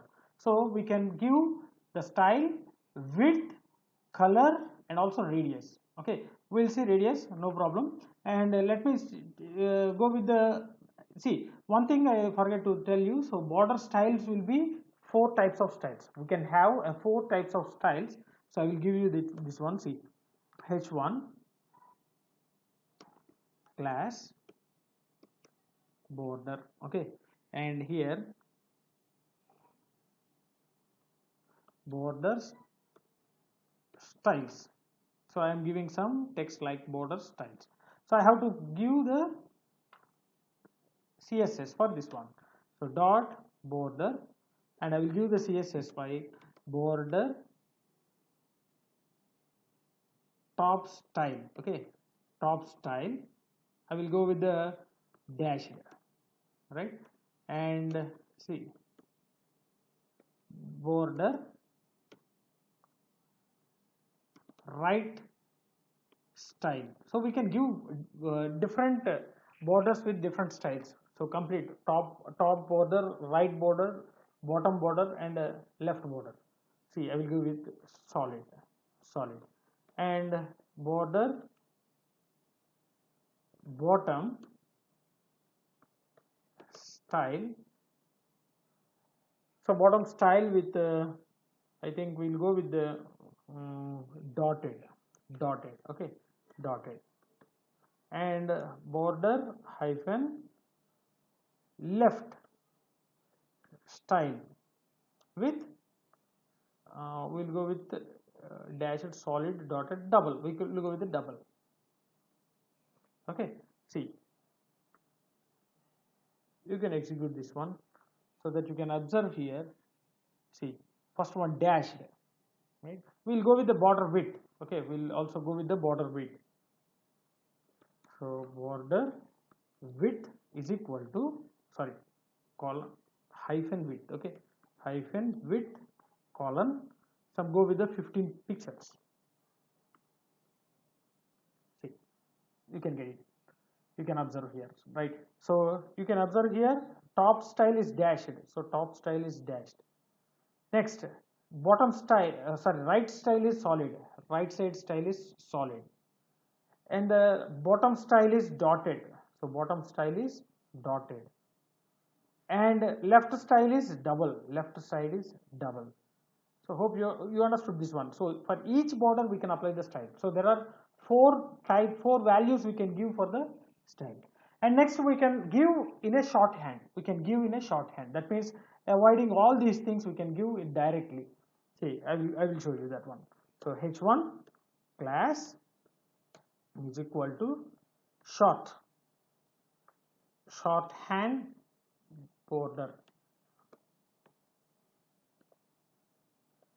Okay, see, so we'll go with the dot short, and I can give border hyphen style. So first give the top, so we'll just reverse. First we'll give the top as double, space, go with the right, so right one dotted, next bottom solid, left dashed, right? So colon, go with the border width some 15 pixel, okay, pixel.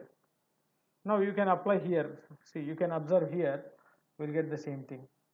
See, you can observe here, see, first double, that's the top border is double. Next dotted, the right hand side is dotted. Solid, the bottom line is solid. Dashed, so next the left hand side is a dashed.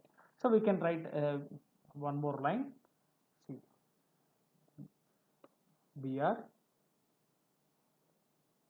we'll write a second line, so that you can observe, you can easily understand the border. See, this is the dash, okay, and we'll decrease the border width, so we can, sorry, okay, 10 pixels.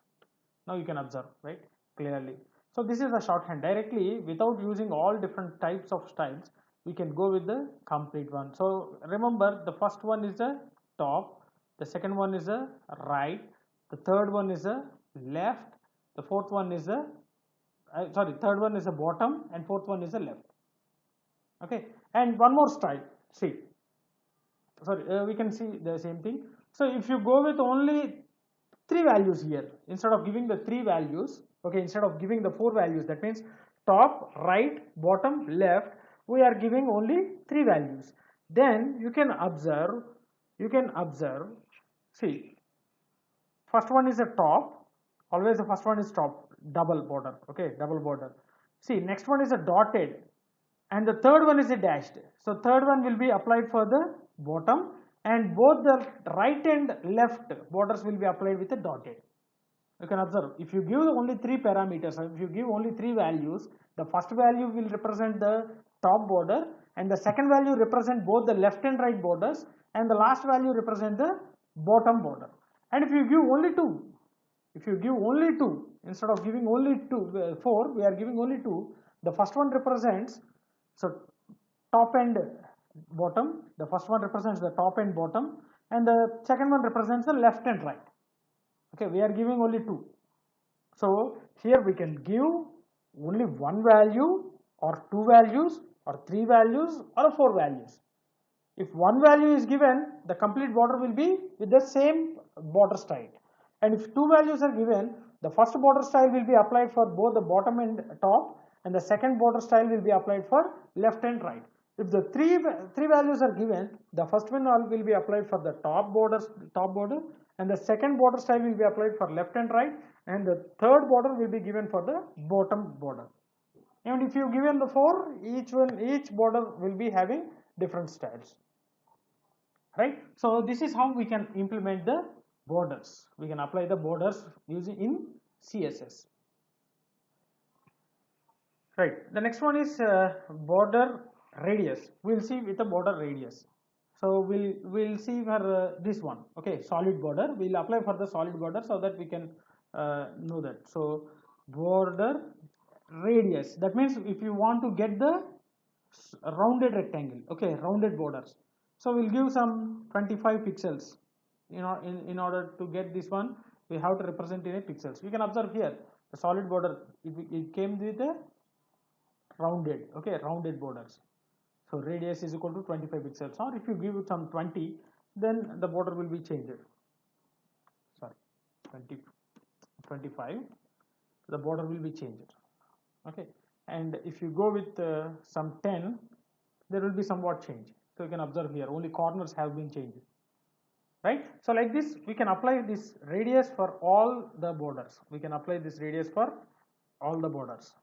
See, if you apply for this dotted border, you can get this one. See, you can observe a slight difference is there. A slight difference is there. If you go with some 20, then we can observe, I think, yeah, so you can observe there is a radius, there is a slight change.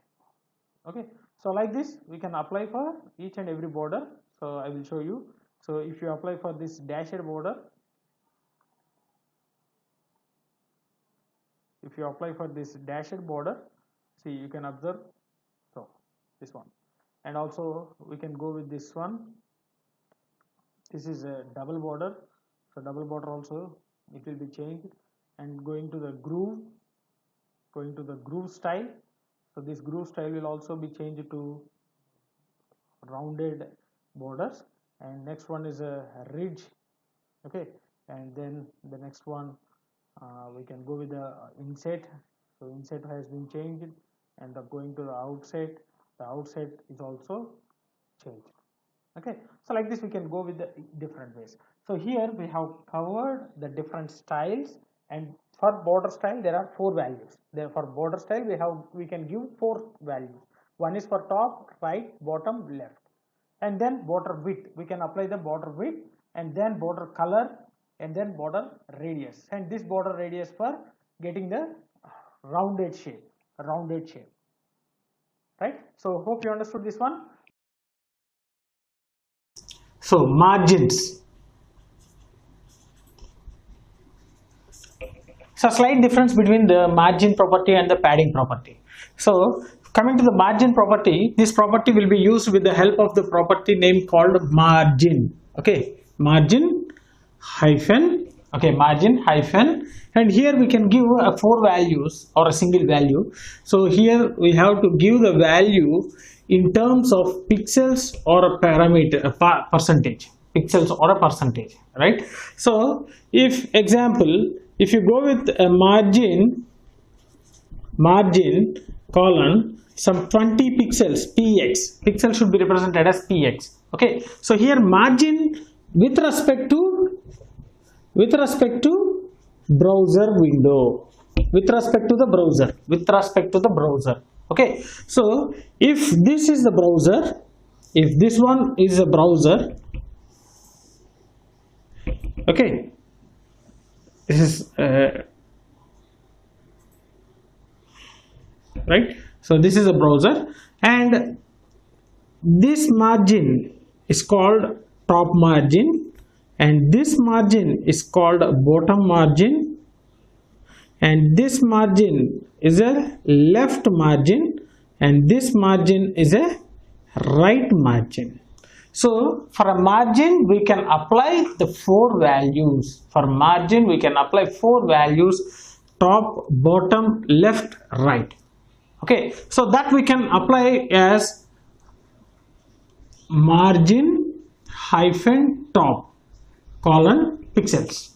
Okay, next margin hyphen right column. Okay, and then margin hyphen bottom. Similarly margin hyphen left. So here we are having some 4 values. We can give 4 values, 4 different values. So commonly if we can give a single value, so if we give a single value, then this value will be applied for all 4 sides, okay. So the top margin 20 pixels, right margin 20 pixel, bottom margin 20 pixel, and the left margin 20 pixels. So the same pixel, the same margin will be applied for all the sides. And if you are giving 2 values, if you are giving some 2 values, 20 pixel and 40 pixel, okay, this 20 pixel, the first value will be applied for top margin and the bottom margin.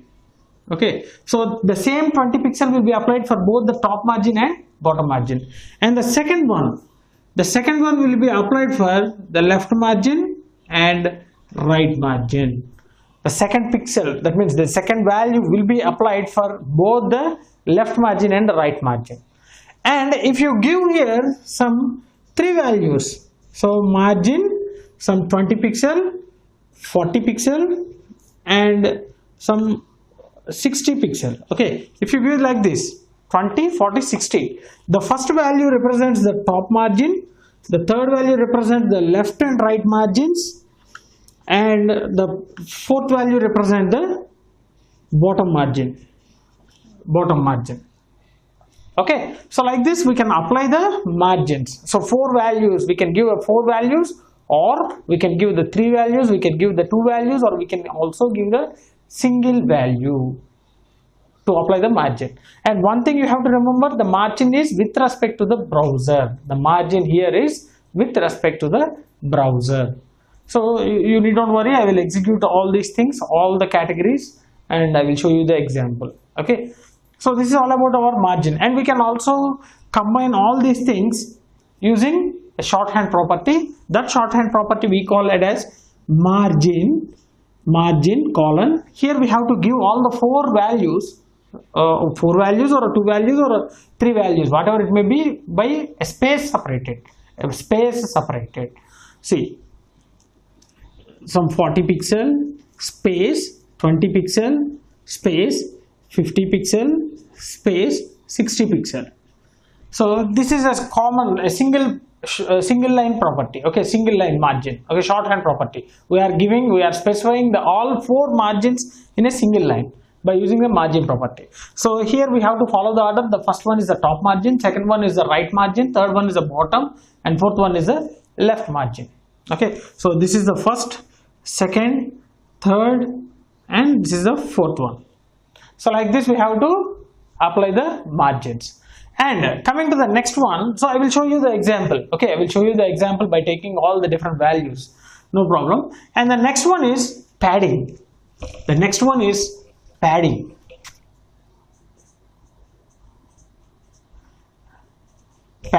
So padding is also similar to the margin, but here the padding is with respect to border. So if our text consists of any border, okay, if our text consists of any border, then the margins will be applied for that particular border. For example, here also the value should be given in terms of pixels itself. So let us take the same thing, padding, and if you apply the border here for this padding, okay, so this margin with respect to the border, this margin is called as a padding. So this is called a top padding, this is a right padding, and this is the bottom, and this is the left padding. So like this we can apply the padding. That means that's the only difference. Padding means applying the margins with respect to the border. So if any border is applied for the text, for that border we can apply the padding. Okay, so here also the same thing. Here also we are having some 4 different values. That is a padding top, padding right,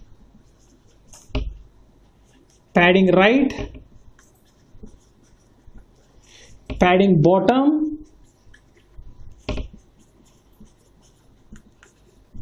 padding left. So this is nothing but our padding property, and all the it's complete, remaining everything is similar when compared to the margin. So here also the padding can accept 4 values or 3 values or 2 values or 1 value. If you give the 1 value, it will be applied for all the margins, I mean all the sides. And if you give the 2 values, the first one will represent the top and bottom, and the second value represents the left and right. And if you give the 3 values, the first one represents the top, the second one represents the left and right, and the third one represents the bottom. And if you give the 4 values, so individually for all the 4 sides we are giving some 4 padding borders, 4 padding margins, right? So this is how we can implement the padding. So instead of using the margin, we have to give the word as padding. Okay, so here also similar to our margin, padding is also having the shorthand property. So instead of using the margin, we have to go with the padding, word padding, and we have to give the 4 values separated with a comma, so that we have to follow the order. The first one is the top, the second one is the right, the third one is the bottom, and the fourth one is the left. Right? So remaining value is same, remaining everything is same, just replacing the margin with the padding word. That's it. But the main difference is margin is with respect to the window, and I mean browser window, and padding is with respect to the border of the text. Border of the text. So hope you understood. So this is the window. This is a window. Okay, so let us take this is a window. So this is a margin, and if you consider any border, and if you consider any value a b c d, so with respect to this is a padding. Okay, inside the border it's a padding. Inside the border it's a padding. Okay, so this is how we can use the padding and margin properties in CSS, right? So for this implementation we'll go with the internal CSS, and we'll write some HTML code, and we'll execute each and everything. So applying the margin top, bottom, right, left. Similarly padding also top, right, bottom, left. Okay, so we'll see by executing some simple HTML code. So let us move on to the computer, and I will show you the demonstration, right? Hello friends, so just now we have seen regarding the margins and padding in CSS. So we'll see the implementation of both the things, both the properties. So we'll write the code. So we'll write some HTML code. So in that we will use some internal CSS. So if you go with the internal CSS, we have to write with the style tag. So here I will go with the directly I'm using the tag. Okay, and here we can apply the margin some 50 pixels. So we have to give the margin as in terms of pixels or a percentage. So I'll give in a pixels, and I'm closing the style, and then I'm closing the header. Okay, and also I'm opening the body, and here we in h1 tag we have to write the content. So welcome to some margins. Okay, and I'm closing the h1, and I'm closing the body, and I'm closing the HTML. So we have to save this one by using .html. I will save this one with the .html. Okay, on the desktop. So here you can observe. So by double clicking it, so it will be executed. So you can observe here some 50 pixels of margin has been given for the top, left, right, and bottom. So we may not see the left margin and the right margin. I mean bottom margin, right margin and bottom margin. But you can observe the left margin and the top margin. So we can change. So here the margin is also having the 4 values. One is the top, right, bottom, and left. So instead of giving a one value, we can go with the margin top. It's a 50 pixel. Okay, semicolon. So we have to differentiate with the semicolon, right? And I will go with the margin bottom. So here we are not we are unable to find this bottom margin. I will show after applying the border. Okay, after applying the border I will show you. And see, margin top, here whatever it may, no problem. Left, okay, or right, right margin. So right margin I also am giving some 50 pixels and semicolon, and finally I'm giving some top, left margin. So margin left. Okay, left also I will give some 50 pixels. So I'm closing here, and let us observe. So we can only observe here the top and left. Top and left.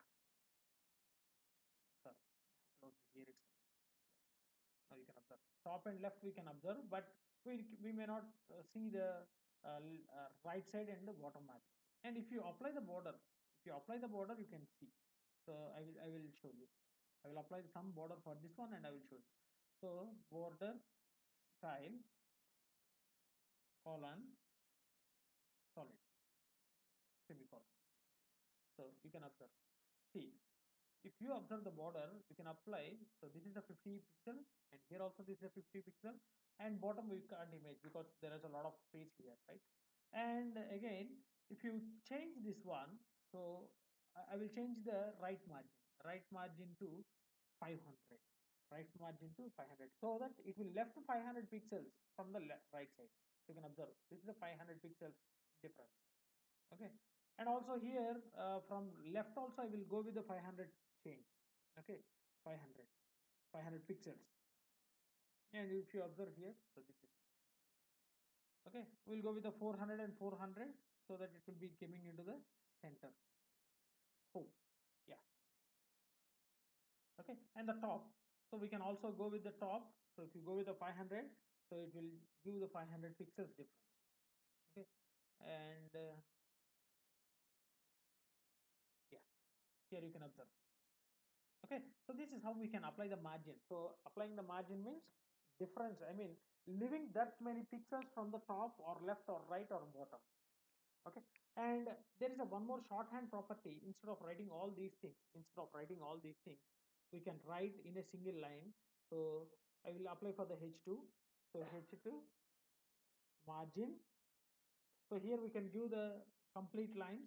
So we have to follow the order. The first one is the top, so I will go with the 50 pixels, and the second one space, give the space, not the semicolon, 50 pixels. Next one is the right margin, that's again I will go with the 500 pixels.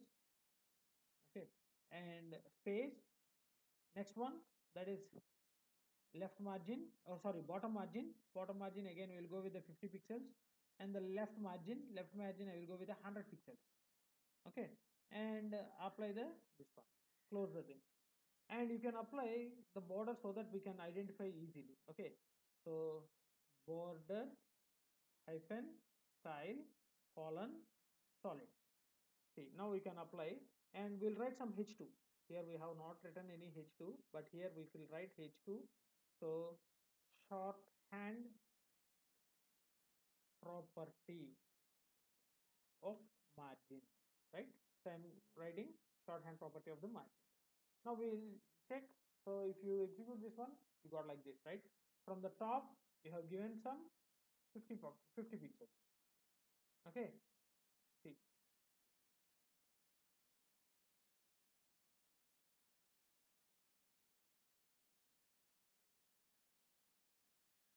See, here we have given some, the first one we'll check, once you we check some 100 pixels. So it was taking some 100 pixels from the this one.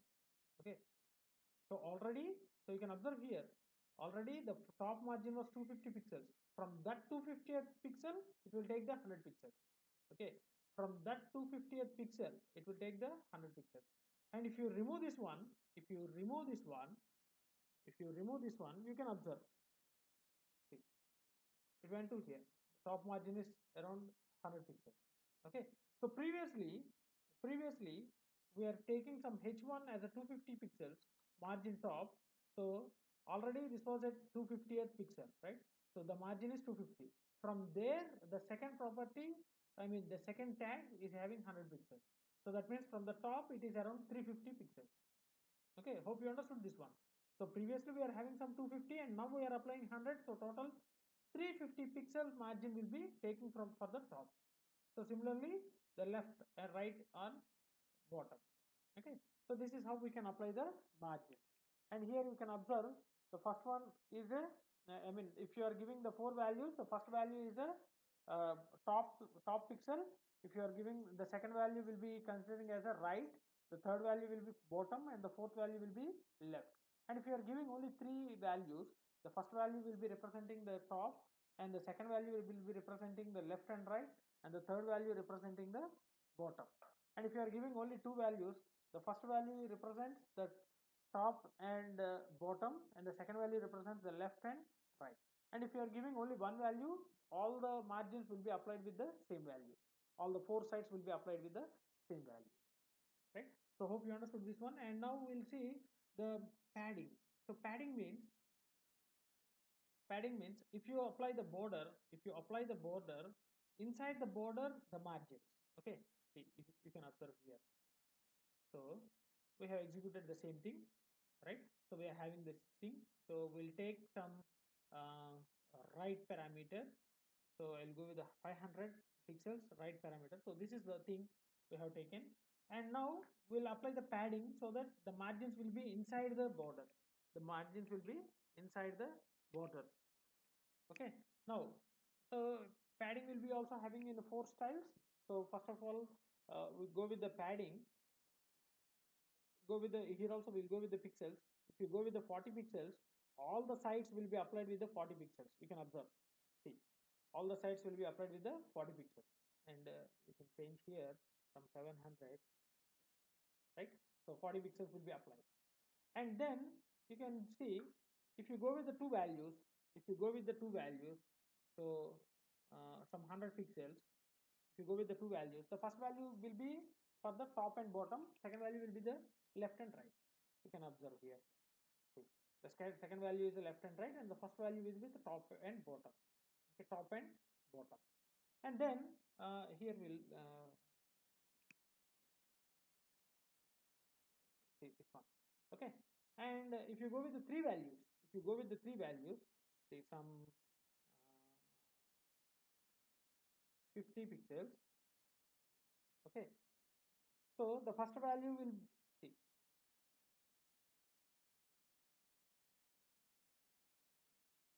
Yeah, the first value will be the top, the second value will be the left and right, and the third value will be the bottom. So that's why we are getting some 100 pixels difference. Okay, so padding means applying the margins inside the border. Okay, and if you go with the four values, see some 30 pixels. Now the first value represents the top, second value represents the left or right, the third value represents the bottom, and the fourth value represents the left. So you can observe here. If you execute this one, see, this is the way we can apply the padding. Or simply we can go with the four different styles: padding hyphen top, padding hyphen left. So here we can give padding hyphen top and put the semicolon, press the enter, and go with the padding hyphen right, and put the semicolon, and padding hyphen bottom 100 pixels, and put the semicolon, and go with the fourth one, padding hyphen left hyphen, right? So like this we can also divide the properties. Like this we can also divide the properties. So bottom also 50, so we can observe here. Okay, top, bottom, right, bottom, and left. Okay, so this is how we can apply the padding. So margin means it will based upon the window, and padding means based upon the border. So that's what we have to remember. Okay.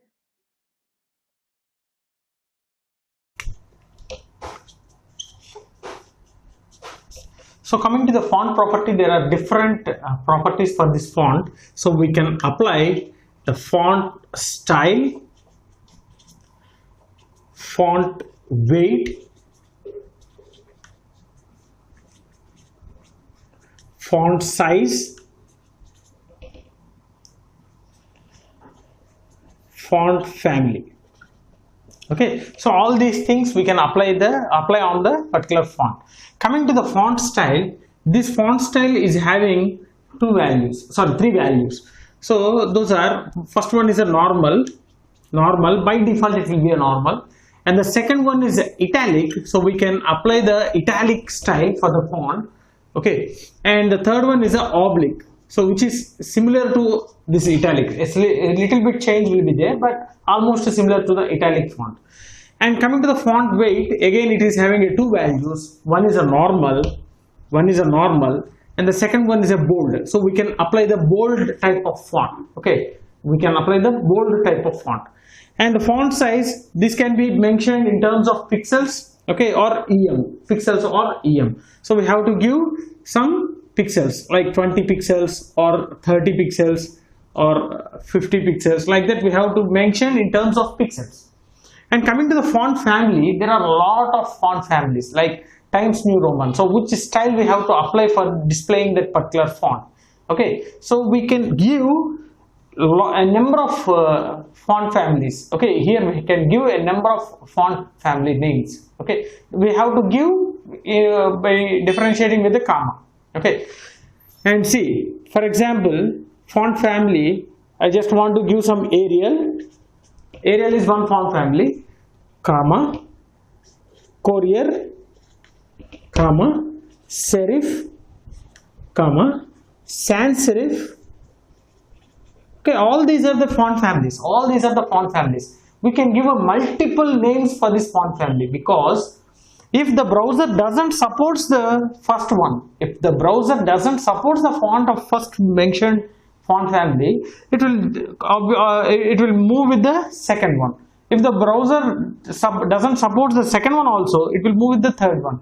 So like this, it will apply the multiple font families. Okay, so finally only one font family will be applied, only one name will be applied for that font. Okay, but depends upon the browser support or browser compatibility, it will consider one among these things. Okay, and one more thing to be followed is, if our font name, okay, if our font name consists of multiple words with a space separated, then such type of words should be given in double quotes. So if here you can observe, this is a single word, no problem. This is also a single word, no problem. This is single word, no problem. And here we are differentiating with a hyphen, so no problem. And there is a one more font name, that is a Times New Roman. Times New Roman. So this is a single name. This is a single name, but we are having the three words separated with a comma. So such a type of words, such a type of names, we have to give enclosed in double quotes. Okay, we have to enclose in double quotes. So in this way we can apply the font property. So we can give the font style, font weight, font size, font family, as well as, and we can apply all these things in a shorthand property. In a shorthand property. So for example, go with this one. So font style italic, okay, colon, font weight bold, colon, font size 30 pixel, colon, font family Arial. Okay, and close this one. Let us take some paragraph tag. So like this we have to apply in the CSS. Like this we have to apply in the CSS. So instead of using all these things in a multiple lines, we can go with the single line, that is a shorthand property, by using a simple font. Okay, so P, go with the font, colon, follow the same order. First you have to give the style. So italic, space, weight, it's a bold, space, some 30 pixel, space, you can give all these things, Arial, comma, serif, comma, Courier. Okay, so like this we can give. So only in terms of font family we can give a multiple names with a comma separated. Okay, so depends upon the browser compatibility, it will apply one font name. It will follow the order. First we have given some Arial, so first it will search for the Arial, and if that Arial is not supported by the browser, then it will move with the second one, that is serif. If it is not compatible, then it will move with the third one, right? And if it is compatible, automatically all the font will be applied with the Arial font name. Okay, see, this is the way we can apply the styles for the font. Okay, so I will execute each and every property in the system, right? So we'll execute the HTML file. We'll write some HTML code, simple HTML code, demonstrating each and every property of the font. Let's move on to the system. Hello friends. So just now we have seen the font property in CSS, the syntax, and now we'll see the implementation part of this thing. So first let us create some HTML code. So I will start with the HTML tag, and then I will go with the head, and inside the head I will go with the style tag. So inside the style I have to give the font, okay, the CSS. So I will give it the paragraph tag. So in the paragraph tag I will create some font family, and I have to give the values. So I can give a lot of values, so separated, comma separated values, so that it will take. So if the browser doesn't support the first font style, first font family, it will automatically go to the next, and if the second font family is also not supported by the browser, it will go to the third. So this is called a fallback. Okay, fallback. So I have to give a multiple or a single, no problem. And I will give some, so use a comma separated. So these are the different fonts, okay, different fonts. And if our font contains a multiple words, then we have to enclosed in double quotations, like Times New Roman. If you go with the Times New Roman, it is a 3-letter word, right? So this should be enclosed in double quotations. This should be enclosed in double quotations, right?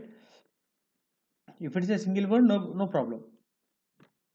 If it is a multiple words, then we have to enclosed in double quotations, right? I'm closing the head and I'm closing the I'm starting the body, and inside the body let us take some paragraph and write down. So example for CSS fonts, okay, and close the body, HTML, and save this one. So I will save with the font.html. So automatically you can double click on the browser. See, example for CSS font. So by default it will be taking as a the first one, okay, not the default. So it will be considering as a first font. If the first font serif is not supported, then automatically it will go with the sans serif. If the sans serif is also not supported by the browser, it will move with the Times New Roman, okay. See, I will go with the Arial. You can observe.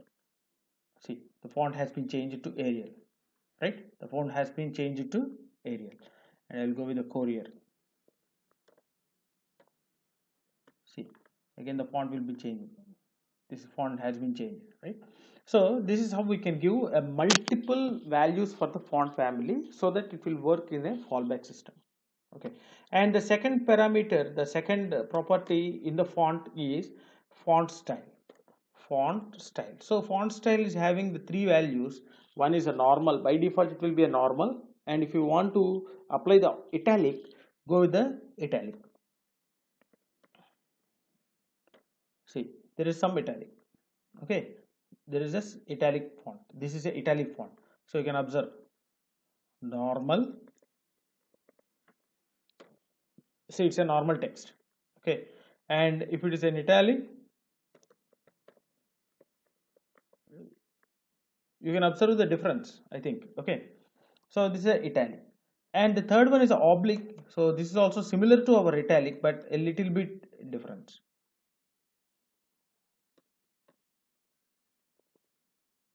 Oblique, a little bit difference, okay. So it's also similar to our italic font. And coming to the next property in the font, that is a font weight. So here also it will take the 2 values. One is a normal. By default it is a normal, otherwise it will go with the bold. See, bold font. So let us take with the Arial font, then it will be easy to understand, okay. So this is a bold, and by default if you are not giving any value, it will be considered as a normal font. So you can see this is a normal font, this is a bold, okay. And then we can also give the font size. We can specify the font size. So go with the pixels, some 20 pixels, and you can execute. You will get the 20 pixels, or you can go with the 40 pixels. You'll go to 40 pixels, okay. So hope you understood this one. So font family, okay, font family. So let us take here, I will create one class. So P class is equal to 1, okay. So here I will go with the dot 1. See, so I'm taking only one font, and I am copying this to another font, another CSS, that is, let us take 2, and I will go here with another font family. So let us take Times New Roman. This is very important, because if our font family is having a multiple words, space separated words, and then that type of font family should be enclosed in double quotations. And font style, I will go with the normal, and this is also a normal. Okay, and I will write one more paragraph with class name 2. So example for CSS fonts: normal 40 pixels. Okay, and this one is a bold with 40 pixels. Okay, and you can observe here,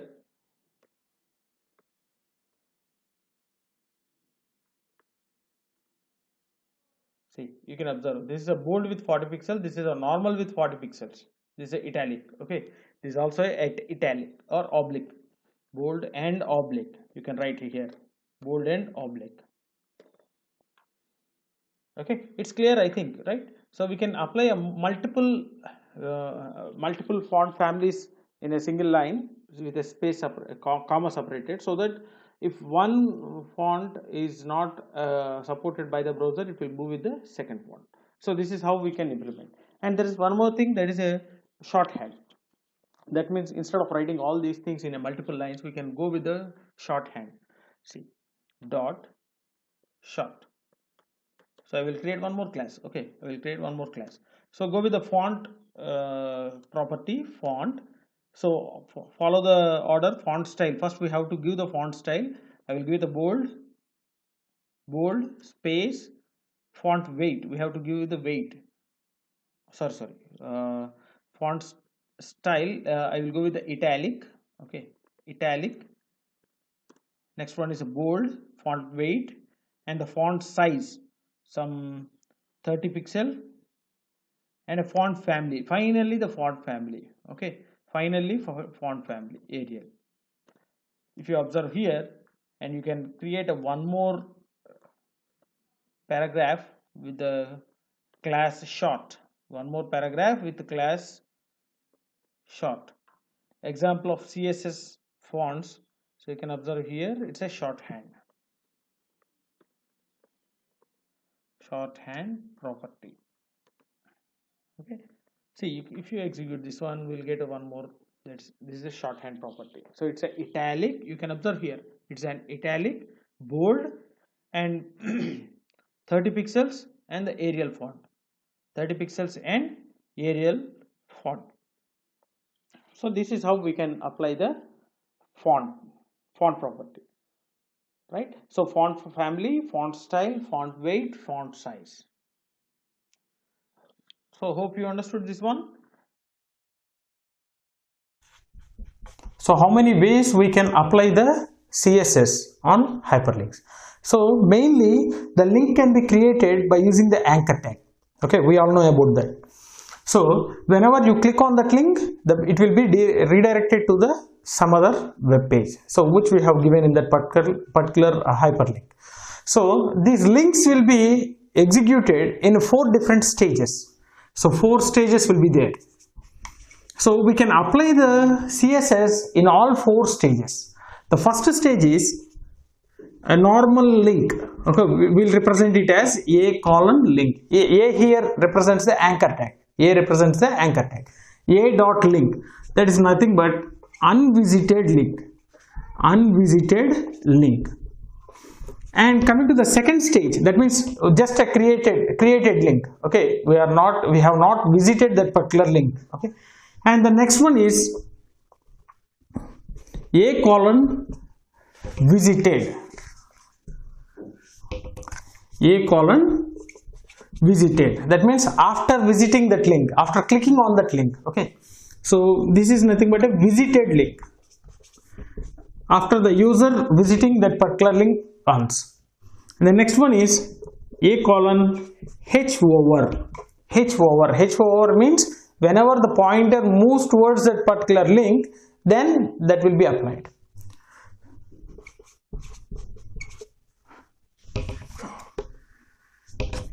Moving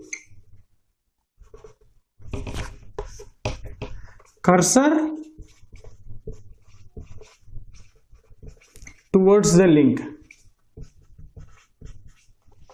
And the last one is active. Active means whenever the user clicks on that link, okay, clicks on that link.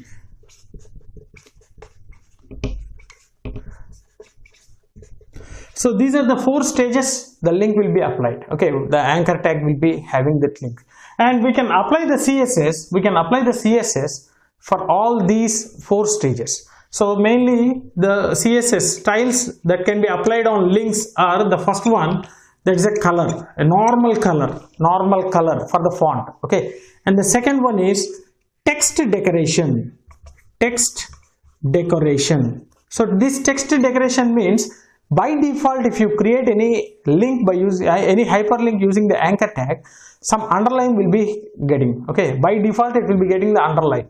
So if any text having the underline, and if you move the mouse pointer towards the underline, that the underlined text, automatically we can see that link is enabled, okay.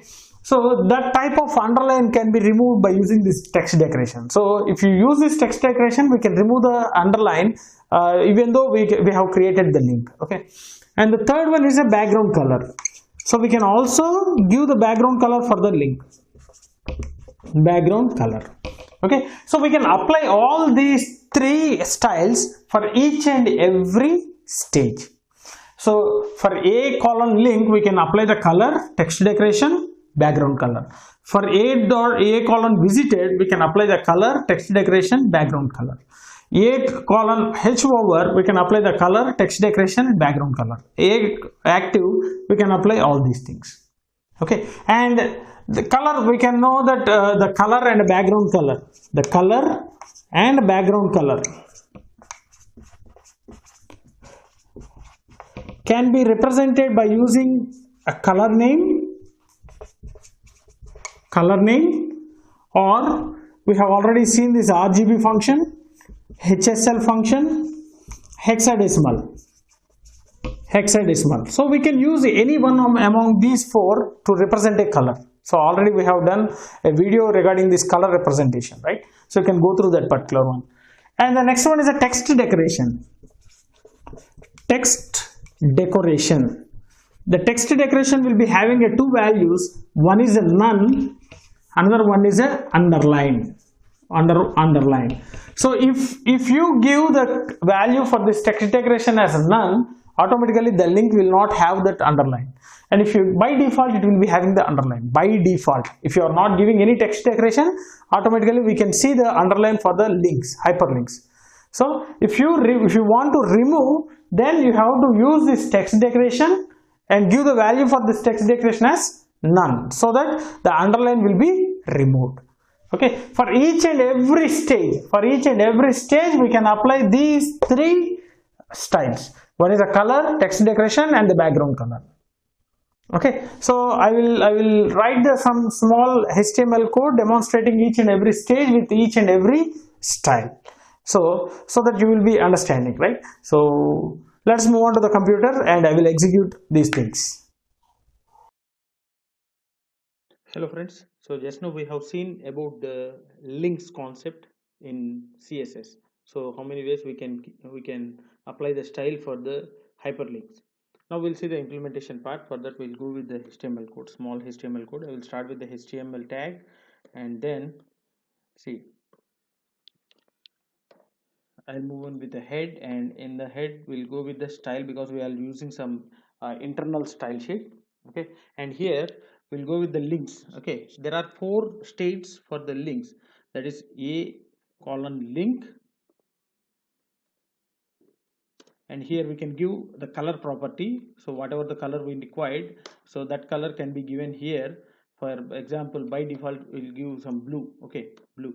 A link, A colon link means this is a unvisited link, and the next one is visited, A colon visited. So that means after visiting the link, what is the color should be, right? So color, it should be, I think it must be with a brown. Let us go with the brown color. And there is another state, A colon H over, which is nothing but when the mouse pointer moves towards the particular link, then what the color should be displayed, right? So color must be changed to green. Okay, whenever the mouse pointer move towards that link, the color of that link should be green. And A colon active, the last one is active. So whenever the mouse pointer or the user clicks on that particular link, automatically the color should be changed. So that color should be, let us take it as red. Okay, the active link is red. Now see, close the style tag and close the head tag, close the open the body, and here we can go with the anchor tag. Okay, anchor tag. So let us take a href is equal to, give the source, give the location. Okay, www.youtube.com/c/, so this is our channel link. Okay, this is the channel link. So I will write here Sundeep Saradhi, and I will close the anchor tag. Okay, so I will write this with h1. Okay, h1, in order to get a big size. Okay, and I will close the h1, close the body, html. Okay, we did not give any class or id because we are directly using the anchor tag. Okay, and tag name, we are directly using the tag name. So in order to represent the state of the tag, this anchor tag, we are giving the colon, A colon link, A colon visited, A colon h over, and A colon active. Now let us save this one and let us check whether the style has been applied or not. So links.html, so automatically the links.html will be saved, and see, you can observe here. So this is one. If you execute this one, we'll get it. See, the Sundeep Saradhi. Okay, the first link will be blue color, that means unvisited link. By default it will be an unvisited link. And visited brown, that means after clicking on that link we'll get a brown. And h over, whenever you move the mouse pointer towards the link, automatically it will be turned to green. Okay, and active is red, whenever you click this one it will change it to red. See, red. I didn't release the mouse press. Okay, I didn't release, I just clicked on, and after released, automatically it will be redirected to the this one. Okay, website. And if you again go with this one, just a second, I will give the complete thing.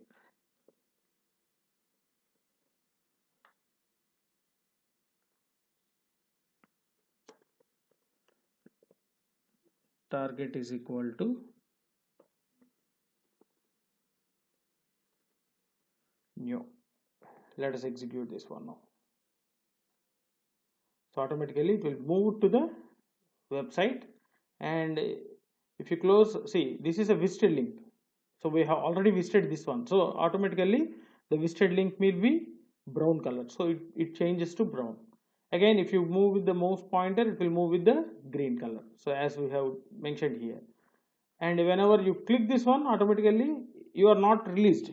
So I have not released the mouse press. Okay, I just press this one, so then it will be an active link and it will be turned to red.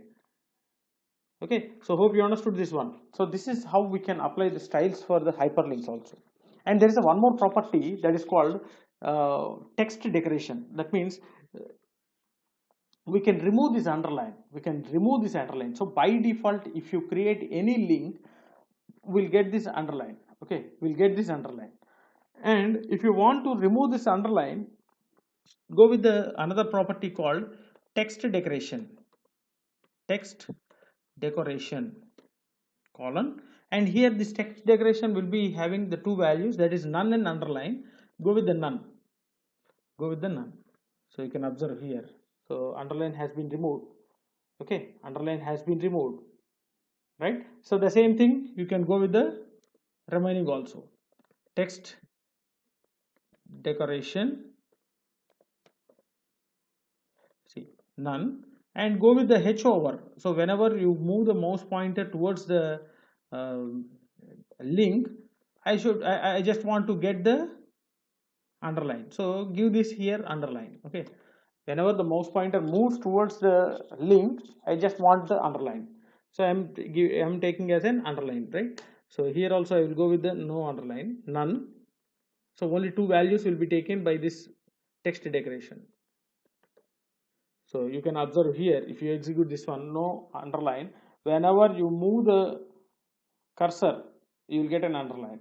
Okay, whenever you move the cursor or a pointer towards the link, we'll get the underline, because we have given H over. H over means moving the mouse towards the link. So then it will be underlined.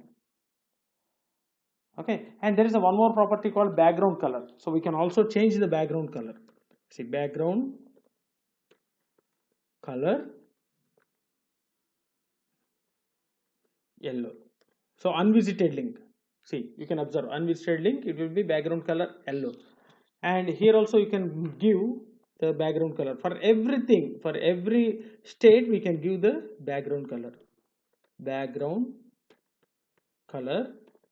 and this is a visited. So whenever you visit that one, we'll get this one. Okay, so let us take some pink. Okay, after visited, and here you can move with this one. So background color,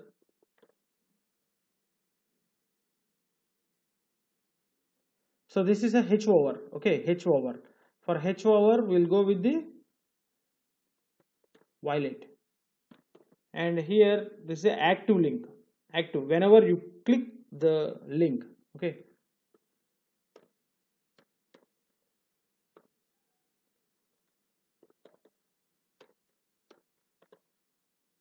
I will go with the black color. So here we have to give the semicolon. So you can observe, if you execute this one, see, the background color has been changing. Okay, so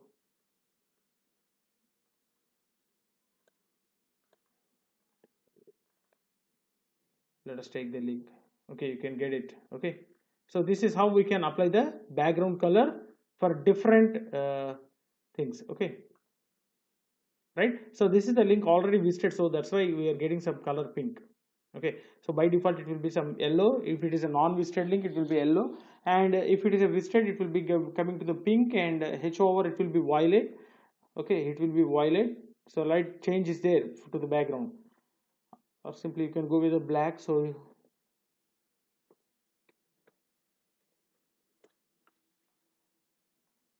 see, black color. Okay, so black color, and active link is also black. So I have pressed the link, but I am not releasing. So this is an active state. So automatically it will be converted to black. So this is how we can apply the styles for the hyperlinks. So for that we are having the 4 states. For all the 4 states we can give the different colors. That means unvisited, visited, H over, and active. Right.